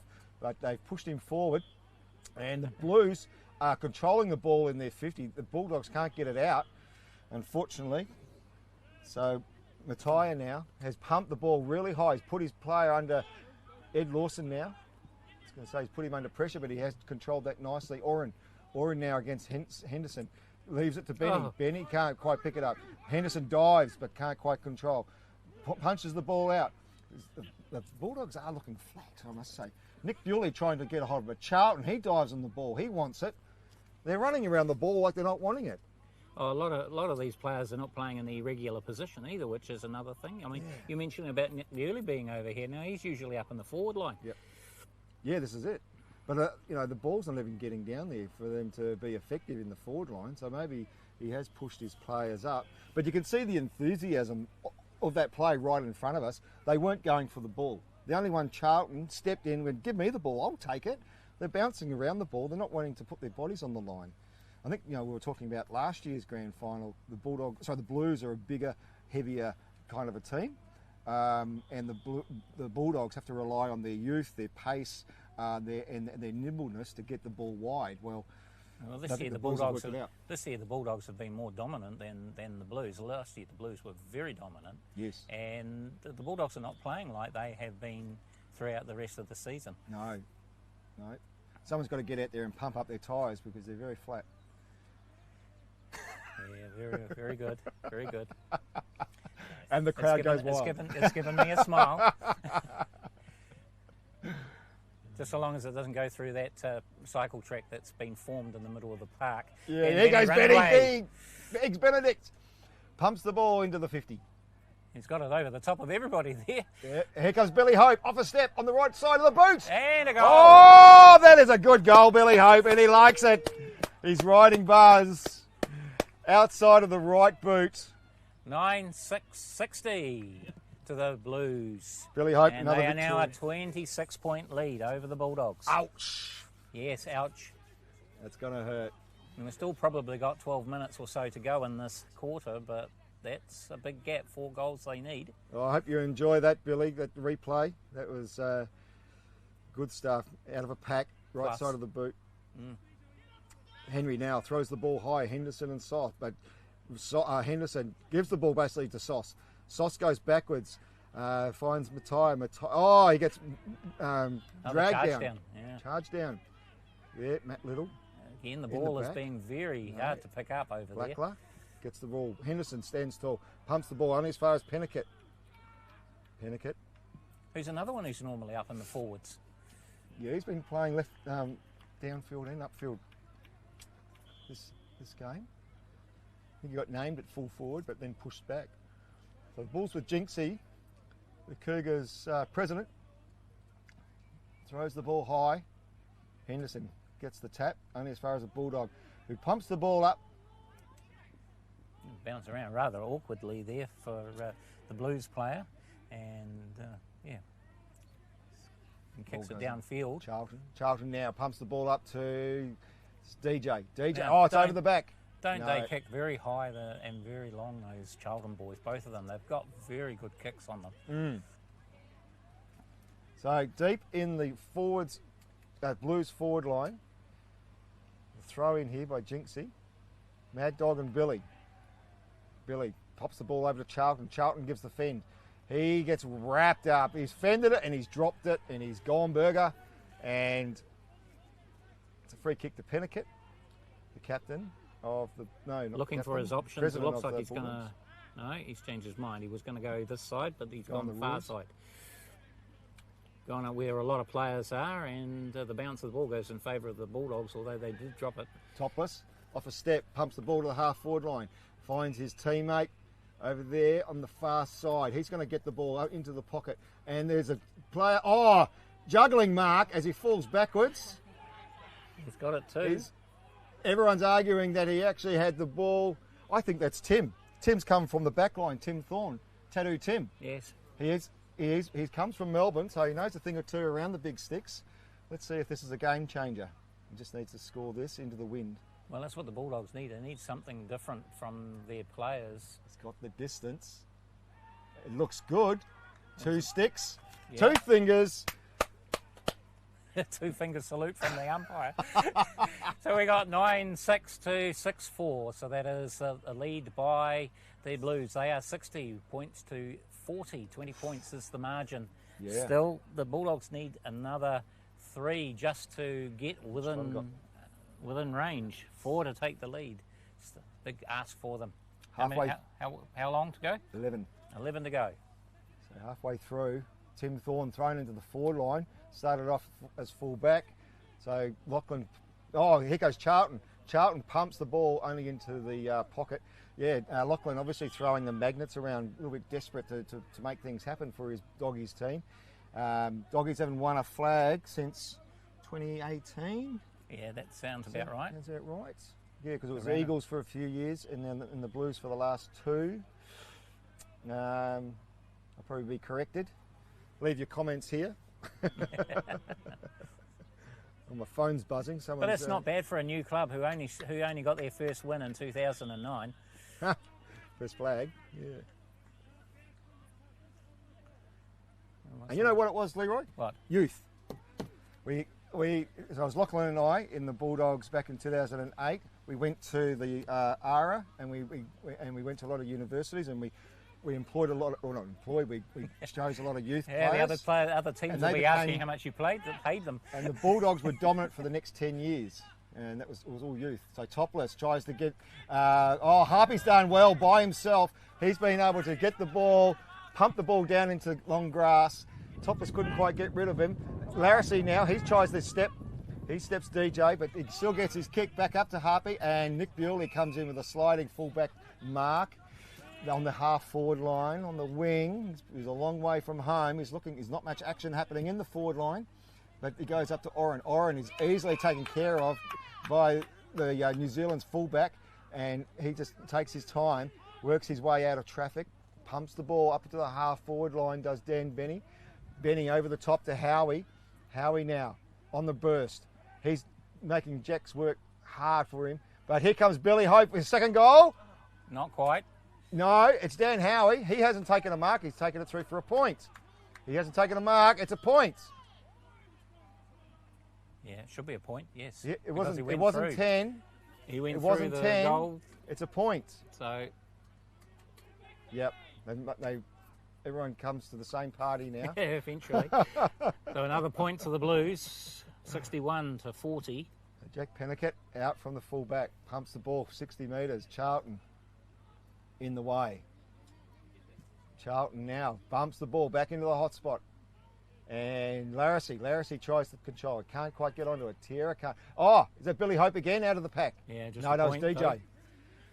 Though. DJ Miller, or should I call him his real name, DJ Kilden, snapped the ball around his corner and he's been able to put the Bulldogs back in It'd be funny if they were cousins, you know, DJ and CJ. What was that? Charlton. Straight to Charlton. Charlton pumps the ball. Only a point. Is there a whistle?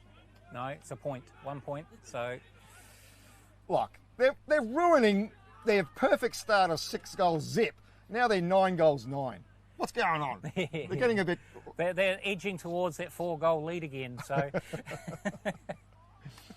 the first half they had 6 goals straight. Now they're 9-9. Up until Billy. I think it was about 5 minutes to go in the second quarter that they finally got it behind. Watch this. Billy Hope, deep in the pocket. I think he's going to try and banana here. And the Bulldogs aren't awake to it. The Bulldogs should be 5 metres. He is. He's spinning around on the. Oh, he doesn't quite bring it.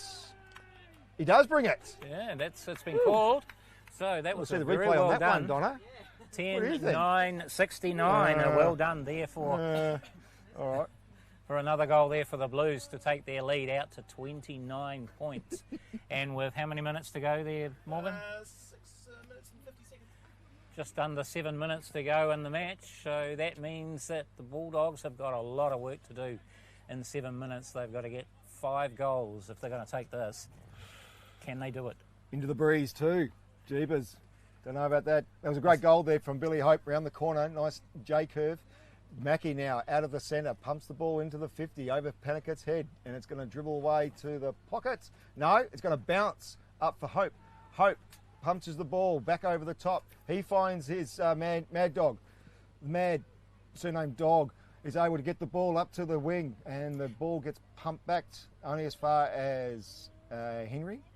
Henry now slices the ball while there's a few worms. Oh, he got his hands, but Johnson picks up the ball. It's play on. Johnson slams the ball into the boot, into Buzz. There we who's go all again. over him. He plays just on. turns around and kicks. And everyone loves him. Everyone likes it. That's the Buzz that we know, not worrying about where he is. He just turns around, taken the mark, and he just slots it straight away without worrying about where the opposition is. 75-40. I don't think they're going to do it this time there, Steve. You're a big stalwart of the Bulldogs, but I don't think this is going to happen this year. No, I think you're right there. 35 points. It's a big ask at this time, but the Blues have just been dominant on all areas of the ground. And, yeah. They've been more awake too, haven't they? Yeah, they're more up for it. That's definitely true. You know, as we said before, the Bulldogs were looking flat, and the magnets obviously getting thrown around to spark them up, but haven't been able to really make an effect there. So Charlton with the ball now for the Blues, just around halfway, and takes it upfield, and he's going to put a couple of bounces in before he's going to have to clear it. And he throws it to himself, is he? Yes. Well done. He's got through those two Bulldogs players, then puts the kick downfield, and it's just going to be 1 point, is it? Yes. Yeah. So 76 to 40. That's 11-10, 76 to the Blues. They're leading over the Bulldogs by 36 points now. Big lead. Beautiful day down here at QEII Park in Christchurch where the sun is out. There's white fluffy clouds but not a lot in them. And there's a little bit of breeze. It's not really that strong out here. And the Bulldogs have been caught with the ball, and it's going to be a free kick to the Blues as they clear it down to Tiara with the ball. He's got a mark to kick downfield. Does so. And who's down there to take it? We've got Buzz again. Didn't take Billy it. Hope. One of his team. Ben Benny. And Eggs Benny. Eggs Benedicts off the back. Oh, they're running away with it now, 12-10. Goalfest. Now, Dan Benny, he's been a huge guy for the Blues. Travelled up from Dunedin in the early days, travelled over from Westport. Now he's back living in Christchurch. It's taken them a while to live here, isn't it? Yeah. So, it is 12-10, 82. And the Blues are leading the Bulldogs 6-4, 40. Is that right? 6-4, 40, yes. Is that right? Got one of the Blues players standing right in front of the scoreboard, so I can actually see what the middle number was. But here we go, Johnson again, going downfield with another kick. Just past one of the Blues players' buzzers there. Well, he still might get it, no. He's trying to get it. He's done a very good job of it. Now Charlton collects it again, puts a kick in field, and there's Billy Hope with the ball. And back to Benny. Benny goes the Benny just tries to pass it, but the player, I think it was O'Brien, was too far away. And the Bulldogs are able to clear it as far as Garrett Beck. Yeah. Garrett Beck there with the ball. And who's he going to kick to? There's a lot of yelling and screaming going on to kick, but he just kicks it straight to Topless. Play on. Topless plays on, down towards Henry Russell, but no, it's taken by one of the Blues, who kicks downfield. And that's heading towards the boundary, but it's not going to be. Harpy with the ball. Harpy loses it after that. And swing. No. Oh, off his head. Oh, is it Harpy? Yeah, yes, Harpy straight in the head. Complete falcon. Poor fella. And he's down. The ball's been centred by the Blues player who are going for the goal. Evans. But the umpire has called time off and is not going to allow it, I suspect, because he blew the whistle before the ball. I don't think it does, to be honest, because no one was in QEII where the ball was. Yeah. And why stop the play when the play is away from where the player's gone down? Yeah. He's down on the ground. Nobody else is anywhere near him. The ball's nowhere near him. Yeah. And, they might actually have let the goal stand. Yeah, I think they have. Yeah, he changed his mind. I think he was realising the momentum was with the Blues and might as well just give him the kick. But yeah, Harpy wore that click full off the boot. Face. Yeah. Okay, Topless now onto the wing. He gets it over to JP. JP's had a good game, but he's able to get it over to Pornstar. Harpy, the guy with the falcon. He measures the ball. He gets the ball away. He's back to his normal self. Up to Benny. Benny goes for the helicopter. I think he's a bit wide. No, a bit wide. Another 1 point as the Bulldogs clear it away down to Beck. Beck with the ball. He's marking him, number 17 there is rookie Atkins. Down to Jay Johnson though, so not a very good kick from Beck. Johnson gets it into Benny. Nice pass on to Mackie. Mackie takes over and pumps the ball down to Billy Hope in the pocket. So Billy Hope having a bit of a field day now in the forward line. He's kicked 1-1, and this should be a gimme for him. It really looks like the Bulldogs have just thrown in the towel the last 2 or 3 minutes, the way things have happened. Yep. Yes, they have. And not the final ending that we were expecting. No. Another goal goes straight through for Billy Hope. Well done, Billy. 11, 95, and the lead now is 55. 2 goals to Billy, and better start thinking about who my best on ground is. Well, I don't know. There's been a lot of players playing out of position, going up and playing into different positions all through the game. Yeah. And do you take them into consideration? The likes of Phil Henderson, who's in the middle now, then he's been on defence, and then he's been on attack. So, and there goes the hooter. There it is. The winners of the Canterbury AFL Grand Final. There are your premiers, the Eastern Blues Football Club, for the third time running. 14-11-95. Smoked the Bulldogs 6-4 40. So very convincing win there in the end. And as we said, the Bulldogs looking a little bit flat there in that last quarter. Couldn't quite spark anything. And the Blues running over the top. Billy having a good quarter with a couple of goals. Buzz getting on top, kicking a couple of points. And then I think it finally kicked the goal. Yeah, got a couple of goals in a row then. Lachlan Keating, the coach for the Bulldogs, trying to throw the magnets around. He took out his dedicated backman, Tim Thorne, Tattoo Tim, put him forward. He kicked the goal for the Bulldogs. But unfortunately, the setup and the structure of the Bulldogs just couldn't quite match the Blues. The Blues have been pretty dominant, even though throughout the year they had some really good contests. The Blues were far more prepared today than the Bulldogs. That's certainly not the score that I expected in this match. I mean, yes, I might have been thinking that the Blues could do it because of the injuries that the Bulldogs had going into this match. Yeah. But I didn't think they would get up by 55. It is. I mean, the Bulldogs, they, other than the first quarter, the only time that they got anywhere near the Bulldogs, I think 12 was the closest they got in that third quarter. And then the Blues, they managed to score again, and they pulled right away. Not what I expected in the end. Yeah, that when they got the 2 goals, that's when the Bulldogs needed to put the foot down. I mean, they were lucky to begin it, and they kind of fell away. Oh, Spencer, come in, son. What about you? We're waxing lyrical here about what we thought happened in the game. What was your takeaway? It was pretty dominant that last quarter, really. I think the win was definitely quite interesting throughout the game, because sometimes it was going the Blues' way. It wasn't really going the Bulldogs' way much, and it was swaying a bit. But yeah, it was a bit of a scrappy game, but still quite high scoring in the end, which was nice. Yeah.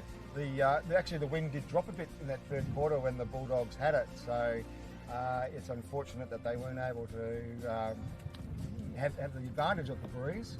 But certainly the Blues made the most of it when they had it, and they kind of ran away.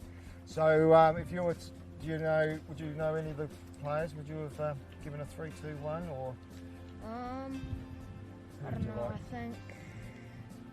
I don't know his name. The ginger guy. Yeah, one of the Charlton brothers. Yeah. Probably Kieran Charlton. Yeah. Yeah, we certainly called his name quite a bit. Number 20? Or number 21? 20. Yeah, number 20. Josh. Yeah. Josh Charlton. Yeah. Okay, so Josh Charlton gets the Man of the match vote from Spencer. Yeah. Spencer. So you've been doing AFL junior footy? Yeah, I have. I did it once this morning, and we missed the first one. But okay. Well, how many people were at the ground this morning? I'm not sure. There wasn't much. There were like 8 or so, but it's starting to be quite a good community, and we're quite good friends with some of the people that go there. Sorry, I think we're going to have the song. Oh yeah. If we could get a camera focused on the song for the Blues. The Blues are about to take Sing their off. wedding chant. In fact, if I went over there with my... How many weeks you got your... They just like decreased it this year, because it used to be 7 weeks. Oh, okay. But now I think it's only 3 weeks, but they have a few weeks of break.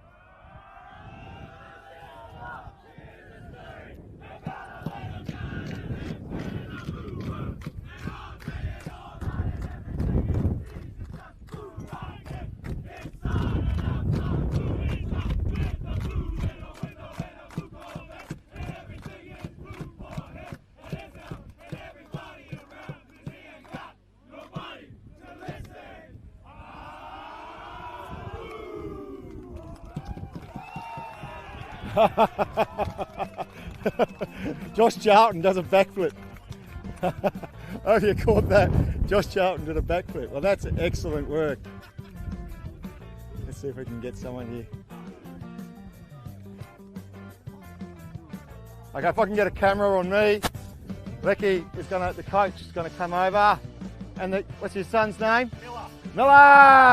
Hello, How good was that? Good boy. How good was that? Thanks, mate. Well done, good job. We're one of these cameras, probably the central camera there. Right. Well done. Maybe we can walk closer. But what was going through your mind as like you went out to a good start and then you just kept pumping it? Yeah, look, I thought our boys controlled the footy the whole day, Yep. but I thought our discipline, particularly in those first 3 quarters, was pretty poor. And so in actual fact, we allowed the Bulldogs to stay in the game. So for me, the last quarter was really about being a little more composed, and I gave the boys a target. They like targets. Rather than just win the quarter, try and kick 5. Now, look, we probably should have kicked 8. But Yeah. Well, you had the win 3 quarters out of 4. In the third quarter, the Bulldogs had it. The wind dropped, and you defended quite well. In fact, when you had the breeze, you even kicked a couple of goals going into the breeze. So you worked hard. Yeah, our back line, to be fair, has been just monumental. You know, the whole season. There's kind of 6 or 9 blokes that are playing amongst one another and really locking it down and playing as a unit. You know, and that's what you want from a back line. They don't try and get too fancy. They don't try and outmark. But equally, they're aggressive and they attack the footy, and that's our style, is to make sure that we're always head over the ball running in straight lines. Yeah. No, well, obviously Hayden Johnson, a superb effort there. He, coming off the back line, marking very cleanly, very smart user of the ball. Foggy. Yeah, Foggy he did real well, didn't he? You know, for a bloke that's only played 6 games. I thought though the bloke he often gets missed because he just does his job. He's very disciplined. It was Billy Hope. Yes. Billy did everything I asked of him in the back line. Then he goes forward and kicks 3 in the last quarter. Right? Outside of his right boot in the pack. Yeah, bloody nice. awesome. Yeah. And well done. Three-peat. Well done. Yeah. Excellent stuff. Well, Thank you, enjoy mate. the drinks. Thank you everybody for looking. Up the Blues. Good stuff. Right, where are we trying to get some? Well, we're trying to get where you were so that we could give you the interview. Oh. Because the wind is on that mic is quite strong. But it's too late now. You're finished. Yeah, sure. All right. We got a camera here? Yeah. So, Kyaw, Aung, thank you very much for your sponsorship of the Canterbury AFL Grand Final. What did you think? You saw the action? You're welcome. We are proud to sponsor this Grand Final, and as always, it was an enjoyable game. Maybe it became a little bit one-sided towards the end, but hard luck to the doggies, and congrats Blues. What's and the goal? We hope to sponsor you guys next year. Oh, great. Good to hear. We'll be back, definitely. Yes. What's the story with this cat? He is Simba. He became the Cougars mascot. He is also the Cougars mascot, and we are hoping the Cougars are hoping to be here in next year's grand final. So, and you play for the Cougars, so yes. you'll be on again for the Cougars next year. I'm pretty sure. Yeah. So the breed of the cat is part cougar, part... Yes, but ragdoll. Ragdoll. Excellent stuff. Well, thanks very much, Kyaw. Thanks very much for your sponsorship of the game. Wow. Ladies and gentlemen, what did you think of that, Leroy, that game? Well, most of the match was actually really, really good and exciting. It's just a pity. Yeah, it was just a pity that in that last, I don't know, 7 or 8 minutes of that final quarter, the Bulldogs just looked like they had cried enough. Yeah, they cried enough. Yeah, definitely. They just were not in the game and decided to leave the game early, unfortunately. So maybe some pub calls were calling them a little earlier, and they were saying, "Okay, let's go." But the Blues, they never take the foot off. They are under Lecky. He was the coach of the year for I think 3 years running before this year. He really knows how to pump the players. He said just there in that little segment that it gives them small goals to get through each quarter, And he knew that like they were kicking into the breeze, so they changed it up a bit and they were kicking it short rather than trying to kick it into the breeze and things like that. So he's a smart coach. There's no doubt about it. He knows when to put the foot down and when to bring the foot back or give the inexperienced players something to work towards. And the three-peat for the Blues now. Who was the last team to do that? Wasn't it the Bulldogs? No, it was the Blues in 2006, 7 and 8. So last time. Yeah. The Eagles won it. Well, the Bulldogs won it twice, and then the Eagles won it twice. The Eagles may have won it again twice, but certainly, it's only been done twice. The three-peat. And that's been the Blues both time. That's why I remember the Bulldogs, they had a run of 10 years, but they had 5 wins in there or something, but they had losses as well along the way in the finals. That's it. Now, what are the Bulldogs going to have to do now for next season? They've gone through the season where they topped the table, they looked like they were into it. Come the final, they didn't. Yeah. They were there for 3/4 of it. Yep. But that's it. Yep, that's right.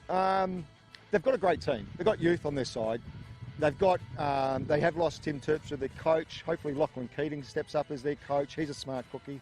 He'll get them trained well. I think it's their ability to move the ball that we saw during the year around the Blues, and really wanting to play. But I just think the Blues wanted it more.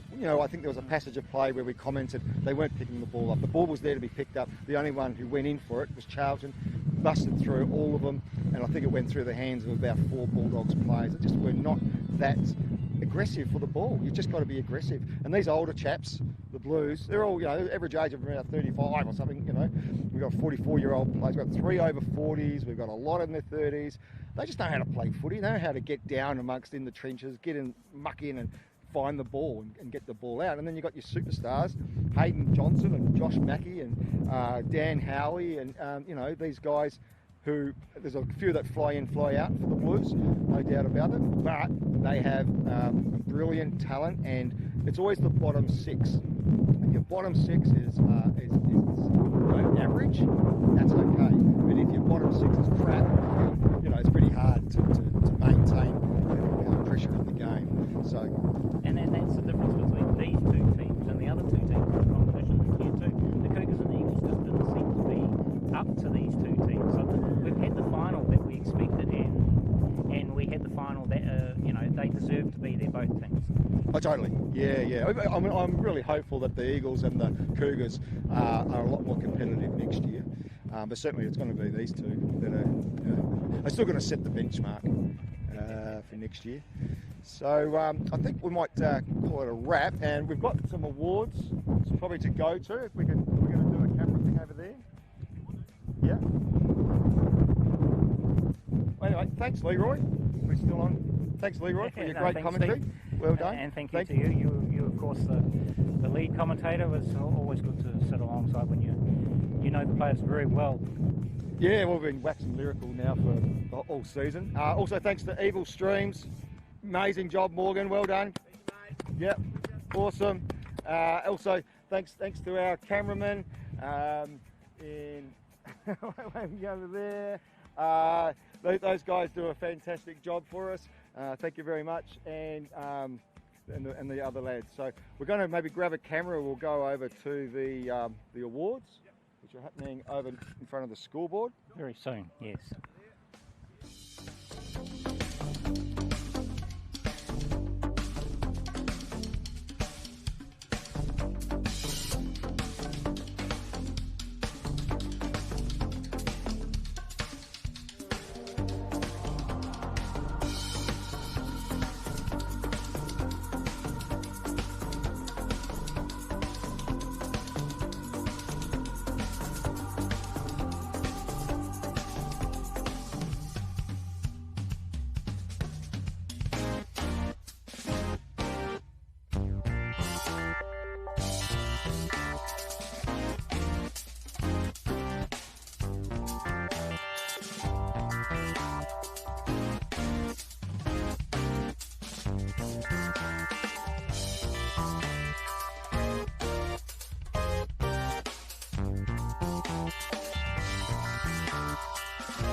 How was the image?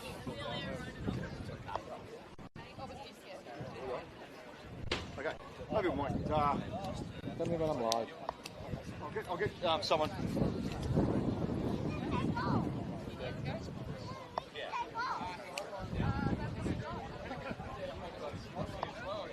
I saw they. Yeah, that was nice.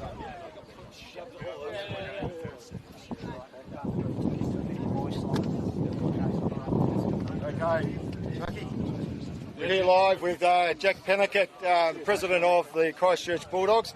Not to be today, mate. No, yeah, gutted, mate. With a cracking season. Just, yeah, to get the rub of the green today. The Blues are a tremendous outfit. We're always battling each other. We came into today with a couple of key players down, so no excuses. They were the better team on the day, but all credit to the boys. At time, getting the 2 goals, it was unfortunate that 3 quarters, the breeze dropped. Yeah. They had to win three quarters, yeah, and you didn't get much of it, so that's a shame. But also the team seemed a bit flat. Yeah, look, we, yeah, I think we definitely dropped our lip a bit there when we kind of got down. But look, we'll learn from this. You know, we've got a very young team. We've got a bit of a succession plan going. So, as I say, this is one game. It's the one that counts. But we'll be back, and yeah, we'll certainly celebrate the season this afternoon. Well done anyway. Great that you've won the top of the season, but you didn't quite win the big flag on the day. Yeah, well done. Well done, Jack. Thanks, guys. Thank you. Well done. Right, we're going to have the Blues presentation, so we'll come back, and Matt's standing ready for the presentation. Good? All right. Okay, welcome everyone. Just ask everyone to gather round who wants to listen up. We're not going to go with a speaker, it's playing up, so we're just going to go, rogue. First of all, my name's Matt, I'm Canterbury AFL President, so welcome to 2024 Canterbury AFL Grand Final. What we've just witnessed, I think, was a pretty good standard and a pretty good promotion of the game. So first and foremost, congratulations to both the Bulldogs and the Blues for making the Grand Final. We've got a few presentations to go through, we've got a few speeches, but the first one we always look after is the Best of Field. Best of Field is voted by 3 independent judges. It's named after an ex-Bulldogs player, Nicky Dow. The winner of the Nicky Dow medal for 2024 is Jay Johnson from the Blues.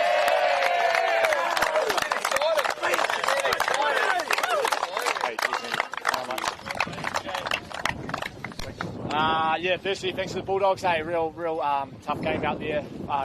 The ground hurts. I'm really sore. But yeah, cheers to the boys. They put on a pretty good performance that last half. So yeah, cheers, boys. Have a good night.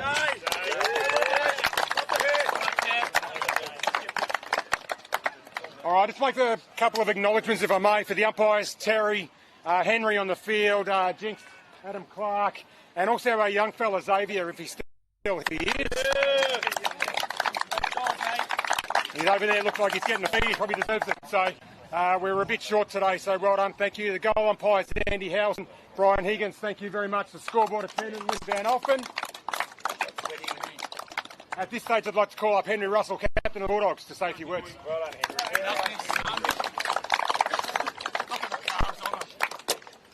Yeah, look, firstly, congrats to the Blues. Yeah, just well done. You really stuck it to us today, straight from that first quarter.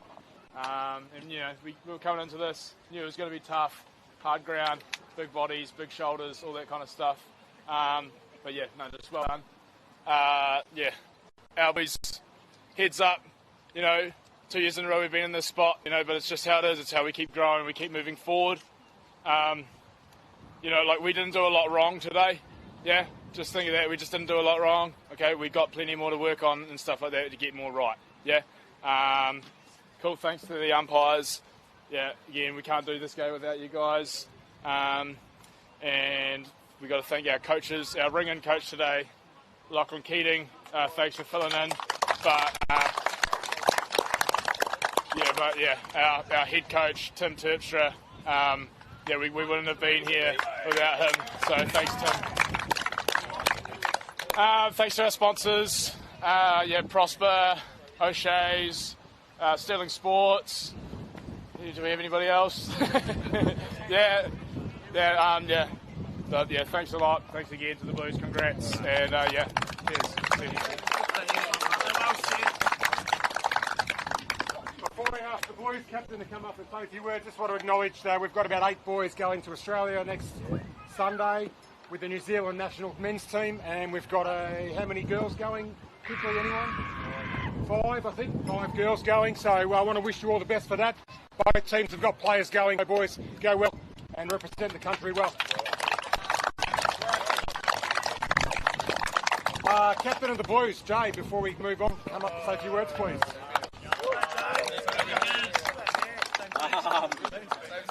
Yeah, just a massive thanks to Henry and your boys, and Tim and that team to beat all year. I think it's been a goal of ours just to meet you boys in the final and play really well. I think you guys have been building, you know, the last couple of years, and you really brought it out there today. So yeah, credit to you boys and well done for that.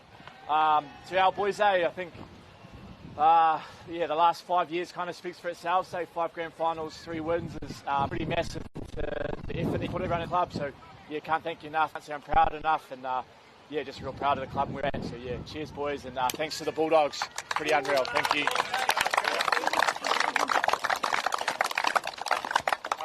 Coaches, did you want to say a few words by any chance? I'll offer the platform to both of you. Just real quickly. I know the doggies are sick of my voice. And go. I just want to say, fellas, we had to lose 2 grand finals in a row before we've been able to win 3. I tell you all the time, I love your style of football. the reason I keep barking is because I know how good you are and I know how good you can turn the ball around in 5 minutes of footy. Don't ever listen to my rubbish. I apologise for that, you know. Yeah, good, that's good. I seem to suck a couple of yous in, but that's all right. But really, the style of football that you play is just so awesome, and you seem to be such a tight unit. So hats off to you, fellas. Awesome stuff.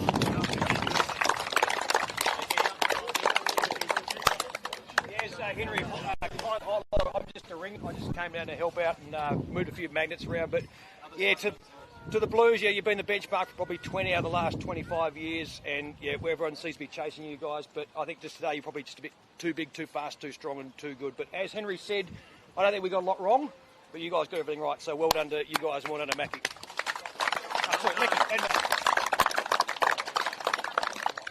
Can I have the captain and the coach of the Blues, please? Wasn't it golf rules today? I thought it was golf rules.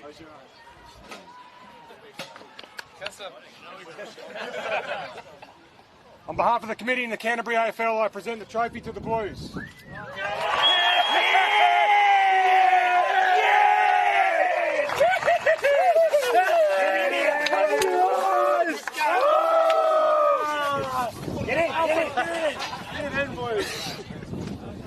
Come here. Get the scoreboard in front. In front. Get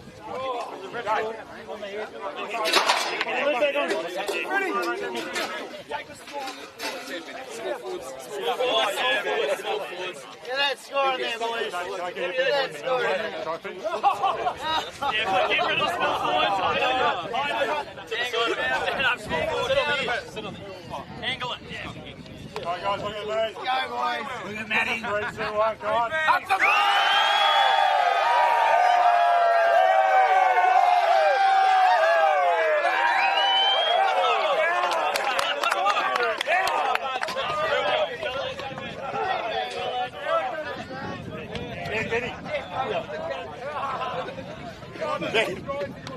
Look at this. We saw him get smoked.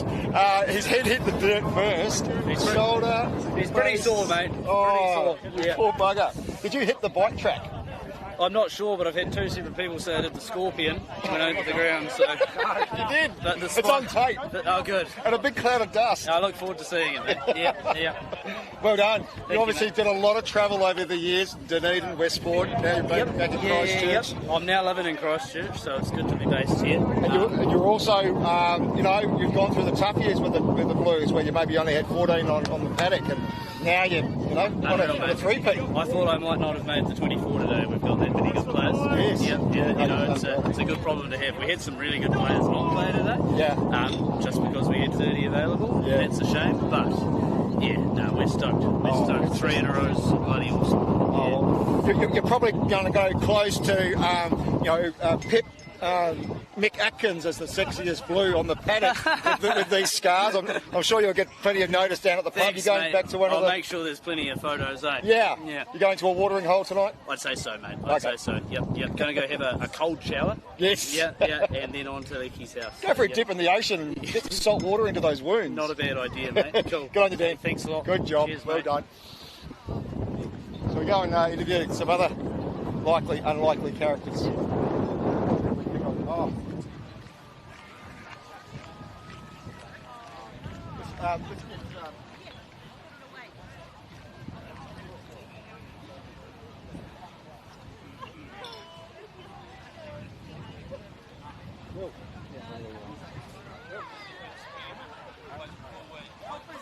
Well, everybody now for the Blues, third on the three-peat. Yeah, mate. And well done, excellent effort. So you started in the forward line. I think you got drifted around the position. I actually started on the bench, played the second quarter, and then came in on glory finish for the last 5 minutes. Awesome. For a goal. So not too much of a role for me today, mate, but just great to be part of it. Such a great team. So what's the difference with the Blues and the rest of the teams, you think? I don't know, mate. Today it just all clicked and just playing hard on the footy. Obviously, you saw out here, very physical. Guys like Nick set the tone. They're such a great young team, so fast, the Bulldogs. We just didn't give them an inch, and just didn't go their way today. it clicked for us. It was our best performance of the season, probably our best performance of the 3-peat. So yeah, very proud of the boys. So you squared the ledger. The Bulldogs had won 2, you'd won 1 coming into it, and then you really put the foot down for the grand final when it really mattered. Is that your dog? And absolutely, yeah, put it to bed, basically. So it's fantastic to see the Blues, you know, and you've been through the hard years where, you know, you might have only had 14 on the paddock, but, you know, and now the Blues are such a, got good culture off field and good culture, you know, playing, and, you know, you've got a lot of support around the club, so it's great to see. Yeah, you know, obviously Lecky coming in has made such a big difference to the club, but and I'm, I guess, one of the few, but even guys like Buzz, Jay, Cordy, they've been around for so much longer than even me. Yeah. And again, like new guys joining the club, we've got a few rookies in the lineup today, and to win a grand final in the first season, it's great. But for us, I think maybe means a little bit more if we're going through those times when we could only field 17 in the grand final. But yeah, just very proud of the boys and proud of the club. You know, Jay's such a great leader, Billy, vice captain, Buzz, outstanding, and just a great group, and we're very proud of Footy. Yeah, well done. You should be. Thanks, mate. Enjoy the beers. Jeez, we're going to have a good party tonight. They're making some speeches while we go.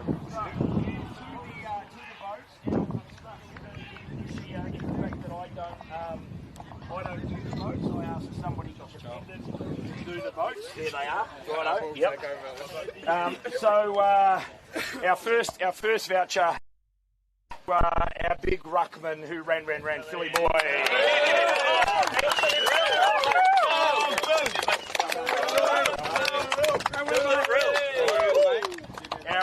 Our second voucher goes to the captain of the CAFL team, Hayden Johnston.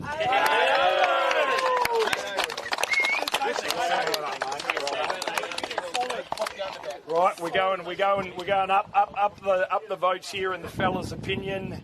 And interestingly, he said humorously during the week, "Where's my vote?" So there you go, Joe Harpy.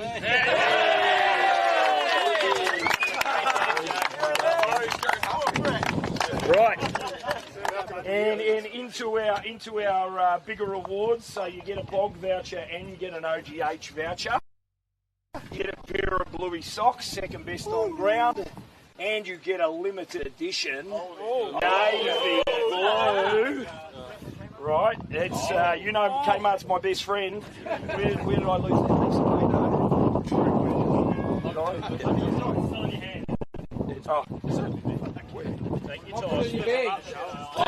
I'm nervous. Right. All night. Thank you. This fella, by goodness, he last year's grand final, he did everything I asked of him. He's so disciplined.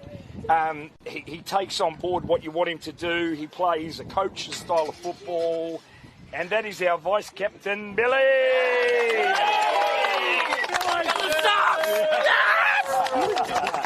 There you go, brother. And then, right, so best on ground as a judge by the impartials. So he gets a $100 Rebel voucher. Thank you very much to Matty Burnick. He gets a pair of bluey socks. He gets an OGH, and he also gets one of the limited editions. And by the way, I got these for $6, so they may not fit you, but who cares? And that goes to a bloke that, again, that doing what I wanted him to do. When you ask people to take a player out of the game, I was really happy that the vote getters saw this. And he just completely and utterly destroyed Maxi Hammett. Mickey!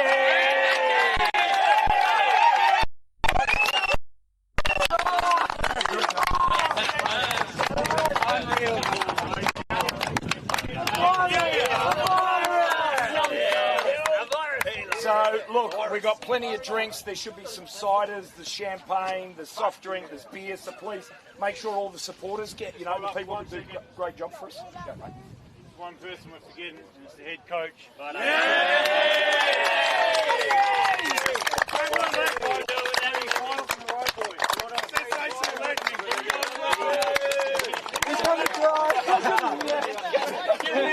Get it out! I've got 4 children. So. Anyway, so let's enjoy ourselves here. Then we're going to head to the OGH for a short period, and then back to my place, the club rooms. Go and enjoy. Good work, boys. Full of the cooler. Full of the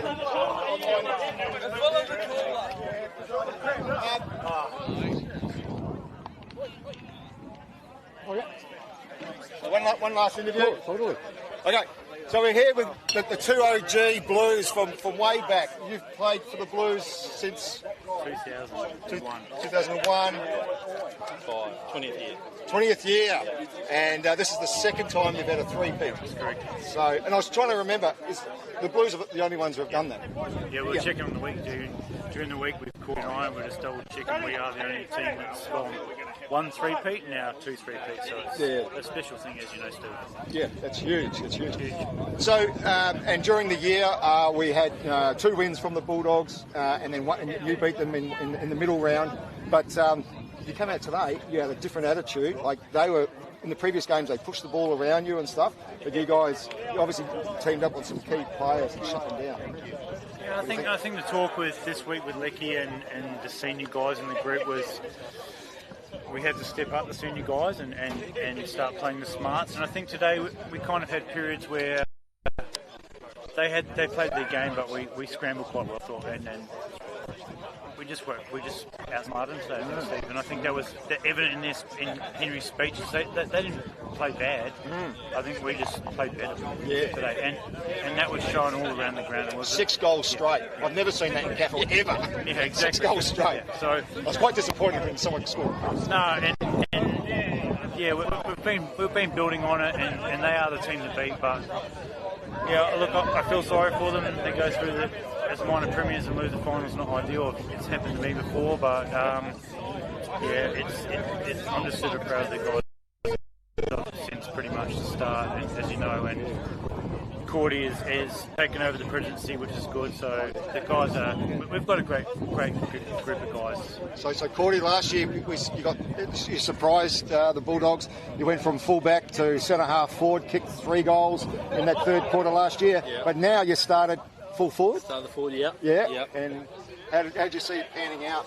Did you see the ball coming towards you so fast? It didn't come down too much. It didn't come down as much as I wanted. And that was the Bulldogs' defence. They played smart and they obviously changed some positions to try and shut down options. Tim Thorne, Tattoo Tim. Yeah. He went to half forward. He went up just to change it up, just to try new things. And I guess it worked a bit quicker for us, and then sort of paid off at the end. I don't know if we're fitter, but just a bit of experience and hitting some targets and stuff like that. Just worked out. Well, we noticed the commentary team that the Bulldogs played flat in the third quarter. They got within 2 goals. You guys won the ball. At one stage, the ball was in the middle of about 4 Bulldogs, and Charlton kicked through all of them. Yeah, but I'm not going to sit in front of him.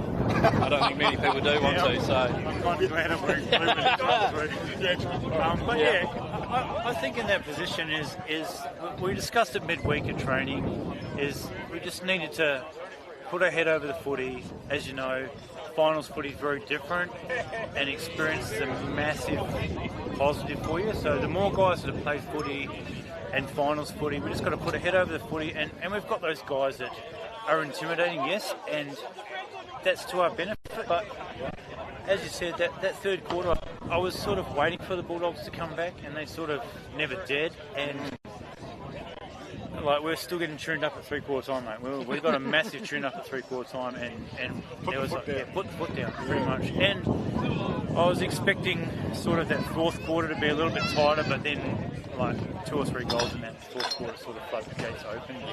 I think their heads it was dead and buried sort of by about 5 minutes in. But yeah, we just keep pushing, and they're not going to go away, and we're fully aware of that. And we do youth on their side. Yeah, we respect them for that, and they've put a bar up there and met the bar this year, but we've just got to keep on pushing. But definitely next week's up for the 4-peat.